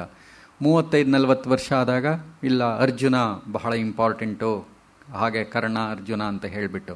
ಇಲ್ಲ 60 ಆದಾಗ ಧರ್ಮರಾಯ ಇಂಪಾರ್ಟೆಂಟ್ ಅಂತ. 70 ಆದಾಗ ಮಹಾಭಾರತದಲ್ಲಿ ಏನು ಇಂಪಾರ್ಟೆಂಟಪ್ಪ, ಭಗವದ್ಗೀತೆ, ಇನ್ಯಾವುದೂ ಅಲ್ಲ ಅಂತ. ಅಂದರೆ ಹಾಗಾದ್ರೆ ಯಾವುದು ಇಂಪಾರ್ಟೆಂಟ್ ಭಗವದ್ಗೀತೆಯಲ್ಲಿ ಅಂದರೆ, ನೀವು ಬೆಳೆದ ಹಾಗೆ ಮಹಾಭಾರತನೂ ಬೇರೆ ಬೇರೆ ಅರ್ಥಗಳನ್ನು ಕೊಡ್ತಾ ಹೋಗುತ್ತೆ. ಒಂದು ಹಂತದಲ್ಲಿ ಕೊಟ್ಟ ಅರ್ಥ ಇನ್ನೊಂದು ಹಂತದಲ್ಲಿ ಬೇರೆ ರೀತಿಯ ಅರ್ಥವನ್ನೇ ಕೊಡಬಹುದು. ಇದೆಲ್ಲ ಮಾಸ್ತಿಯವರ ಕಥೆಗಳನ್ನೋದಾಗ ನನಗನ್ನಿಸಿದ್ದು. ಅದರಿಂದ ನಿಮಗೆ ಇದ್ರ ಜೊತೆಗೆ ಇದು ಅನ್ನಿಸಬಹುದು, ಯಾಕೆಂದರೆ ನಾನು ಹೇಳಿರೋದ್ರಿಂದ ಇದ್ರ ಜೊತೆಗೆ ಇನ್ನೂ ಅನೇಕ ಸಂಗತಿಗಳು ಅನ್ನಿಸಬಹುದು. ಅದಕ್ಕೇನು ಅಂತಂದರೆ, ಅದಕ್ಕೆ ನಾವು ಒಪ್ಪಿಸ್ಕೋಬೇಕಷ್ಟೆ. ಇವತ್ತು ನಾವೇನು ಮಾಡ್ತಾ ಇದ್ದೀವಿ ಅಂತಂದರೆ ಯಾವುದಕ್ಕೂ ಒಪ್ಪಿಸ್ಕೊಳ್ಳೋಕೆ ಸಿದ್ಧ ಇಲ್ಲ. ಮಾಸ್ತಿಯ ಕಥೆಗಳಿಗೆ ನಾವು ಒಪ್ಪಿಸ್ಕೋಬೇಕು, ಆಗ ಅದು ಅರ್ಥ ಕೊಡುತ್ತೆ. ಇದನ್ನೇ ಧರ್ಮ ದೈವದಲ್ಲೂ ನಿಜ. ದೈವಕ್ಕೆ ಮೊದಲು ನಾವು ಒಪ್ಪಿಸ್ಕೋಬೇಕು, ಆಮೇಲೆ ದೈವ ನಮಗೆ ಕೊಡುತ್ತೆ. ಪ್ರೀತಿಯಲ್ಲೂ ಅಷ್ಟೇ, ಮೊದಲು ಒಪ್ಪಿಸ್ಕೋಬೇಕು. ನನ್ನ ಫ್ರೆಂಡ್ ಒಬ್ಬ ಹೇಳ್ತಾ ಇದ್ದ, ನಮ್ಮ ಮನೇಲಿ ನನ್ನನ್ನು ಕಂಡ್ರೆ ಯಾರಿಗೂ ಇಷ್ಟ ಇಲ್ಲ ಅಂತ. ನಿಮ್ಮಲ್ಲಿ ನಿನಗೆ ಯಾರು ಇಷ್ಟ ಅಂದೆ? ನನಗೂ ಯಾರೂ ಇಷ್ಟ ಇಲ್ಲ ಅಂತ. ನಾವು ಇಷ್ಟಪಡದೆ ನಮ್ಮನ್ನೆಲ್ಲ ಇಷ್ಟಪಡಬೇಕು ಅನ್ನೋ ಕ್ರಮನೇ ಎಷ್ಟು ಅಪಾಯಕಾರಿ ಆದದ್ದು ನೋಡಿ. ಮನೇಲಿ ನಿಂಗೆ ಯಾರು ಇಷ್ಟನಪ್ಪ ಅಂತ ಕೇಳಿದ್ರೆ ಯಾರೂ ಇಷ್ಟ ಇಲ್ವಂತೆ ಅವನಿಗೆ. ನನ್ನನ್ನು ಯಾರೂ ಇಷ್ಟಪಡಲ್ಲ ಅಂತ ಬೈತಾ ಇದ್ದಾನೆ ಅವನು. ನಾವು ಇಷ್ಟಪಡದೆ ಬೇರೆಯವ್ರು ನಮ್ಮನ್ನು ಹೇಗ್ರಿ ಇಷ್ಟಪಡ್ತಾರೆ? ನಾವು ಮಾಡೋ ಅಪರಾಧ ಏನು ಅಂತಂದರೆ ನಾವೆಲ್ಲರನ್ನೂ ಬೈಕೊಂಡು ತಿರುಗ್ತಾ ಇರ್ತೀವಿ. ನನ್ನನ್ನೆಲ್ಲರೂ ಇಷ್ಟಪಡಬೇಕು. ಮೊದಲು ನಾವು ಇಷ್ಟಪಡೋದನ್ನು ಕಲ್ತ್ಕೊಂಡ್ರೆ ಬೇರೆಯವ್ರು ನಮ್ಮನ್ನು ಇಷ್ಟಪಡ್ತಾರೋ ಇಲ್ವೋ ಆಮೇಲೆ ನೋಡೋಣ, ಗೊತ್ತಾಗತ್ತೆ. ಪ್ರೀತಿಸುವ ಶಕ್ತಿಯನ್ನು ಮೊದಲು ನಾವು ಪಡ್ಕೋಬೇಕು. ಇವತ್ತು ಸಮಾಜವೇ ಏನಾಗಿದೆ ಅಂದರೆ ಈ ಪ್ರೀತಿಸೋ ಶಕ್ತಿಯನ್ನು ಕಳ್ಕೊಂಡ್ಬಿಟ್ಟಿದೆ. ಎಲ್ಲ ಕಡೆ ದ್ವೇಷ, ಅಸಹನೆ, ಸಿಟ್ಟು, ಸಮಾಜದಲ್ಲೇ ಪ್ರೀತಿಸೋ ಶಕ್ತಿ ಹೊರಟೋಗ್ತಾ ಇದೆ. ಮಾಸ್ತಿಯವರನ್ನು ಓದಿದರೆ ಹೀಗೆ ಸಮಾಜವನ್ನು ಪ್ರೀತಿಸುವ ಶಕ್ತಿಯನ್ನು ಮಾಸ್ತಿ ಕೊಟ್ಬಿಡ್ತಾರೆ. ಇವತ್ತು ಸಮಾಧಾನವಾಗಿ, ಅದಕ್ಕೆ ನನಗೊಂದು ಆಸೆ, ಒಂದು 150 ವರ್ಷ ಬದುಕಬೇಕು ಅಂತ. ಅದು ಬದುಕ್ತಿರೋ ಬಿಡ್ತೀವೋ ಅದು ಬೇರೆ ವಿಚಾರ. ಬಟ್ ಈ ಆಸೆಯೇ ಇಂಪಾರ್ಟೆಂಟ್. ಯಾಕೆ ಅಂತಂದರೆ ಬದುಕಷ್ಟು ಚೆಂದ ಇದೆ ಅಂತ. ಈ ಚೆಂದ ಇದೆ ಅಂತ ಕಲಿಸ್ತವ್ರು ಯಾರು ಅಂದರೆ ಮಾಸ್ತಿ. ಅದರಿಂದ ಮಾಸ್ತಿ ಕಥೆ ಓದಿದರೆ ಬದುಕು ಎಷ್ಟು ಚೆನ್ನಾಗಿದೆ ಅಂತ ಅನಿಸುತ್ತೆ. ಅದರಿಂದ ಮಗು ಬೇಕಾದಷ್ಟು ಪಾಪ ಅಳುತ್ತೆ, ಹಠ ಮಾಡುತ್ತೆ, ಸಾಕೋದು ಕಷ್ಟ, ಎಲ್ಲ ಸರಿ. ಆದರೆ ಮಗುವಿನ ಒಂದು ಮುಗ್ಧ ಮಂದಹಾಸ ನೋಡಿದಾಗ ಎಲ್ಲ ಮರೆತು ಹೋಗ್ಬಿಡುತ್ತಲ್ರಿ. ಅದರಿಂದ ಇದು ನಾವೆಲ್ಲರೂ ಯಾಕೆ ಹೆಂಡತಿ ಬಗ್ಗೆ ಇರೋ ಜೋಕ್ಗಳನ್ನು ನೋಡಿದರೆ ಗೊತ್ತಾಗುತ್ತೆ, ಬೇಕಾದಷ್ಟು ಸಂಸಾರ ಅನ್ನೋವಾಗ. ಆದ್ದರಿಂದ ಗಂಡ ಹೆಂಡತಿ ಯಾಕಾದರೂ ಮದುವೆ ಆದ್ವಿ ಅಂತೆಲ್ಲ ಹೇಳಿ ಹೇಳಿ ಹೇಳಿ ಮತ್ತೆ ನಾವು ನಮ್ಮ ಮಕ್ಕಳಿಗೆ ಮದುವೆ ಆಗು ಅಂತ ಯಾಕೆ ಹೇಳ್ತೀವಿ ಅಂದರೆ ಬದುಕಿನ ಚೆಲುವಿರೋದೇ ಅಲ್ಲಿ. ಅದರಿಂದ ಕಂಬಾರ ಒಂದು ಕಡೆ ಹೇಳ್ತಾರೆ, ಜಗಳಾಟನೂ ಆಟಾನೆ. ಎಷ್ಟು ಚೆನ್ನಾಗಿದೆ ಸಾಲದು, ಜಗಳಾಟನೂ ಆಟಾನೆ. ಅಂದರೆ ಬದುಕನ್ನು ಹೇಗೆ ಸ್ವೀಕರಿಸೋದು, ಚಂದ ಮಾಡ್ಕೊಳ್ಳೋದು, ಹೇಗೆ ಪ್ರೀತಿಸೋ ಶಕ್ತಿಯನ್ನು ಪಡ್ಕೊಳ್ಳೋದು, ಇಂಥ ಅನೇಕ ವ್ಯಾಲ್ಯೂಸನ್ನು ಮಾಸ್ತಿಯವರ ಕಥೆಗಳು ಪ್ರವಚನದ ರೀತಿಯಲ್ಲದೆ, ಉಪದೇಶದ ರೀತಿಯಲ್ಲದೆ ಹೀಗೆ ಮಾಡು ಅಂತ ಹೇಳಿದೆ ಮಾಡಿಸುತ್ತೆ. ಒಂದು ಮಾತನ್ನು ನಾನು ಕಡೆಗೆ ಹೇಳ್ತೀನಿ. ಮಾಸ್ತಿಯವ್ರ ಕಥೆ ಹೇಗೆ ಅಂದರೆ, ಭಾರತೀಯ ಕಾವ್ಯ ಮೀಮಾಂಸೆಯಲ್ಲಿ ಒಂದು ಮಾತಿದೆ ನಮ್ಮಲ್ಲಿ, ಸಾಹಿತ್ಯ ಧರ್ಮ ಮತ್ತು ವಿಜ್ಞಾನ ಮತ್ತು ಸಾಹಿತ್ಯ, ಇತಿಹಾಸ, ಇದಕ್ಕೆಲ್ಲ ಇರೋ ವ್ಯತ್ಯಾಸ ಏನು ಅಂತ ಕುರ್ತು ಹೇಳ್ತಾರೆ. ಅದಕ್ಕೆ 3 ರೀತಿಯನ್ನು ಹೇಳ್ತಾರೆ. ಒಂದು ಪ್ರಭು ಸಂಹಿತ, ಇನ್ನೊಂದು ಮಿತ್ರ ಸಂಹಿತ, ಇನ್ನೊಂದು ಕಾಂತಾ ಸಂಹಿತ ಅಂತ ಹೇಳಿ. ತೀನಂ ಶ್ರೀಕಂಠಯ್ಯನವ್ರು ತುಂಬ ಚೆನ್ನಾಗಿ ಇದನ್ನು ವಿವರಿಸ್ತಾರೆ. ಪ್ರಭು ಸಂಹಿತ ಅಂದರೆ ಏನು ಅಂದರೆ ಆರ್ಡರ್ ಮಾಡಿ ಹೇಳೋದು, ನೀನು ಹೀಗಿರಬೇಕು ಹೀಗಿರಬಾರ್ದು ಅಂತ ಹೇಳಿ ಆರ್ಡರ್ ಮಾಡಿ ಹೇಳೋದು. ಇದು ವೇದ ಪುರಾಣ ಎಲ್ಲ ನಮಗೆ ಹಾಗೆ, ವೇದಗಳೆಲ್ಲ ಆರ್ಡರ್ ಮಾಡಿ ಹೇಳುತ್ತೆ, ಹೀಗಿರಬೇಕು ಈ ಆರ್ಡರ್ ಮಾಡಿ ಹೇಳೋದು ಎಷ್ಟೋ ಸಲ ನಮಗೆ ಇಷ್ಟ ಆಗೋದಿಲ್ಲ. ಯಾರೇ ನಮಗೆ ಆರ್ಡರ್ ಮಾಡಿ ಹೇಳ್ತಾರೆ ಅಂದರೆ ಇಷ್ಟ ಆಗಲ್ಲ. ಅದಕ್ಕೆ ಎಷ್ಟೋ ಸಲ ತಂದೆ ತಾಯಿಗಳ ಮಾತನ್ನು ಯಾಕೆ ಕೇಳಲ್ಲ ಮಕ್ಕಳು ಅಂದರೆ ಈ ಕಾರಣಕ್ಕಾಗಿ. ಆರ್ಡರ್ ಮಾಡ್ತಾರೆ, ಕೂತ್ಕೊಂಡು ಓದು ಅಂತ. ಅಂದರೆ ಅವನು ಕೂರಿಸ್ತಾರೆ, ಓದೋದಿಲ್ಲ ಅವನು. ನಾವು ಓದೋದೇ ಇಲ್ಲ, ಏನು ಮಾಡ್ತೀಯಾ ಅಂತ ಹೇಳಿಬಿಟ್ಟು. ಅಂದರೆ ಆರ್ಡರ್ ಮಾಡಿದರೆ ಎಷ್ಟೋ ಸಲ ಇಷ್ಟ ಆಗಲ್ಲ. ಇದು ಪ್ರಭು ಸಂಹಿತ. ವೇದಗಳೆಲ್ಲ ಹಾಗೆ, ಧರ್ಮ ಹಾಗೆ. ಅನೇಕ ವೇಳೆ ಧರ್ಮವನ್ನು ನಾವು ಕೇಳಿಸ್ಕೊಳ್ತೀವಿ, ಧರ್ಮ ಹೇಳಿದ ರೀತಿ ನಡ್ಕೊಳ್ಳಲ್ಲ, ಯಾಕೆಂದರೆ ಆರ್ಡರ್ ಮಾಡ್ತಿರುತ್ತೆ. ಅದು ಪ್ರಭು ಸಂಹಿತ, ರಾಜನ ರೀತಿಯಲ್ಲಿದು. ಎರಡನೇದು ಮಿತ್ರ ಸಂಹಿತ, ಫ್ರೆಂಡ್ ಹೇಳಿದಾಗ. ಇದು ಕಂಪ್ಯಾರಿಟಿವ್ಲಿ ಸ್ವಲ್ಪ ಬೆಟರ್. ಎಷ್ಟೋ ಸಲ ತಂದೆ ಓದು ಅಂತಂದರೆ ನಮಗೆ ಓದ್ತಾರೋ ಇಲ್ವೋ, ಮಕ್ಕಳು ಫ್ರೆಂಡ್ ಹೇಳ್ತಾನೆ, ನೋಡು ಅವನೆಲ್ಲ ಓದ್ದೆ ಹಾಳಾದ, ನಾವಾದರೂ ಓದ್ಬೇಡ ಕಣೋ ಅಂದರೆ ಹಾಳಾಗಲಿ ಓದೋಣ ಬಾ ಅಂತ ಹೇಳಿ. ಮಿತ್ರ ಸಂಹಿತ. ಇತಿಹಾಸ ಹಾಗೆ. ಇತಿಹಾಸ ಏನು ಅಂತಂದರೆ ಅಶೋಕನ ಕತೆ ಹೇಳುತ್ತೆ, ಅಲೆಕ್ಸಾಂಡರ್ ಕತೆ ಹೇಳುತ್ತೆ, ಹಿಟ್ಲರ್ ಕತೆ ಹೇಳುತ್ತೆ, ಇಂದಿರಾ ಗಾಂಧಿ ಕತೆ ಹೇಳುತ್ತೆ. ಇದೆಲ್ಲ ಹೇಳ್ತಾ ನಾವು ಹಾಗಿರಬೇಕು ಹಾಗಿರಬಾರ್ದು ಅನ್ನೋದನ್ನು ಇತಿಹಾಸ ಹೇಳುತ್ತೆ. ಇದು ಮಿತ್ರ ಸಂಹಿತ. ಪ್ರಭು ಸಂಹಿತಕ್ಕಿಂತ ಕಂಪ್ಯಾರಿಟಿವ್ಲಿ ಬೆಟರ್. ಸಾಹಿತ್ಯ ಹೇಗೆ ಅಂದರೆ ಕಾಂತಾ ಸಂಹಿತ. ಇದು ನಲ್ಲೆ ಹೇಳ್ದಾಗೆ ಅಂತ, ಹೆಂಡತಿನೂ ಅಲ್ಲ, ನಲ್ಲೆ ಹೇಳ್ದಾಗೆ ಅಂತ ಹೇಳಿ. ಯಾರೋ ಒಬ್ಬ ಹೊಸದಾಗಿ ಮದುವೆ ಆಗಿದ್ದು, ತೀನಂಶ್ರೀ ಮಾತನ್ನು ಹೇಳ್ತಾರೆ. ಹೊಸದಾಗಿ ಮದುವೆ ಆಗಿದ್ದಂತೆ. ಮದುವೆ ಆದ ಹೊಸದ್ರಲ್ಲಿ ಅವನು ಹೇಳ್ತಿದ್ದಂತೆ ಫ್ರೆಂಡಿಗೆ, ನೋಡಯ್ಯ, ನಮ್ಮಮ್ಮ ಇಷ್ಟು ವರ್ಷ ನನಗೇನಿಷ್ಟನೋ ಅದನ್ನು ಮಾಡ್ತಿರಲಿಲ್ಲ, ಇವಳು ನೆನ್ನೆ ಮೊನ್ನೆ ಬಂದವಳು, ನನಗೇನಿಷ್ಟನೋ ಅದನ್ನೇ ಮಾಡ್ತಾಳಲ್ಲ ಅಡುಗೆ, ಆಶ್ಚರ್ಯ ಅನಿಸುತ್ತೆ ಅಂತ. ಅವನು ಪಾಪ ಸೀನಿಯರು, ಒಂದು 25-30 ವರ್ಷ ಆಗಿತ್ತು ಮದುವೆ ಆಗಿ. ಅವನು ಹೇಳಿದ್ನಂತೆ, ಅಯ್ಯೋ ಮುಂಡೆದೆ, ನಿನಗೆ ಇಷ್ಟವಾದದ್ದನ್ನು ಅವಳು ಮಾಡ್ತಾ ಇಲ್ಲ, ಅವಳು ಏನು ಮಾಡಿದರೂ ನಿಂಗೆ ಇಷ್ಟ ಆಗ್ತಾ ಇದೆ ಅಂತ. ಅಂದರೆ ಎಷ್ಟೋ ಸಲ ನಲ್ಲೆ ಹೇಳೋ ಮಾತು ಉಪದೇಶ ಅಂತ ಅನ್ಸೋದೇ ಇಲ್ಲ, ಫಾಲೋ ಮಾಡಿಬಿಟ್ಟಿರ್ತೀವಿ. ಸಾಹಿತ್ಯ ಹಾಗೆ. ಸಾಹಿತ್ಯ ಹೇಗೆ ಅಂತಂದರೆ ಉಪದೇಶ ಅಂತ ಅನ್ನಿಸ್ದೆ ಉಪದೇಶ ಮಾಡಿಬಿಟ್ಟಿರುತ್ತದು. ಮಾಸ್ತಿಯವರ ಕಥೆಗಳು ಹೀಗೆ ಕಾಂತಾ ಸಂಹಿತದ ರೀತಿ. ನೀವು ಕಥೆಯನ್ನು ಓದಿದಾಗ ಸುಮ್ಮನೆ ಕಥೆ ಅಂತ ಓದಿರ್ತೀರ, ಆ ಕಥೆಯೆಲ್ಲ ಓದಿದ ಮೇಲೆ ನಮ್ಮ ಮನಸ್ಸಿನಲ್ಲಿ ಒಂದು ಸಣ್ಣ ಪಲ್ಲಟ ಆಗಿರುತ್ತೆ. ವಿತೌಟ್ ಅವರ್ ನಾಲೆಡ್ಜ್, ನಮಗೆ ಗೊತ್ತಿಲ್ಲದ ಹಾಗೆ ಒಂದು ಸಣ್ಣ ಪಲ್ಲಟ ಆಗಿರುತ್ತೆ. ಓದ್ತಾ ಓದ್ತಾ ಓದ್ತಾ ಓದ್ತಾ ಓದ್ತಾ ಬಹುಶಃ ಇಡೀ ಬದುಕಿನಲ್ಲಿ ಮಾಸ್ತಿಯವರ ಕಥೆಯನ್ನು, ಸಾಹಿತ್ಯವನ್ನು, 134 ಪುಸ್ತಕ ಅಂದರೆ ಎಲ್ಲವನ್ನು ಓದ್ತಾ ಇದ್ದರೆ, ಎಲ್ಲ ಓದಾದ್ಮೇಲೆ ನಮಗೆ ಗೊತ್ತಿಲ್ಲದ ಹಾಗೇ ನಮ್ಮ ಕೋಪ ಹೊರಟೋಗಿರುತ್ತೆ, ಬೇರೆಯವ್ರನ್ನ ದ್ವೇಷಿಸೋ ಗುಣ ಹೊರಟೋಗಿರುತ್ತೆ, ತಾಳುವ ಗುಣ ಬಂದ್ಬಿಟ್ಟಿರುತ್ತೆ, ನಮಗೆ ಗೊತ್ತಿಲ್ಲದ ಹಾಗೆ ಬಂದಿರುತ್ತಿದ್ದು. ಇದು ಮಾಸ್ತಿಯವರ ಕಥೆಗಳ ವಿನ್ಯಾಸ. ನಮಸ್ಕಾರ.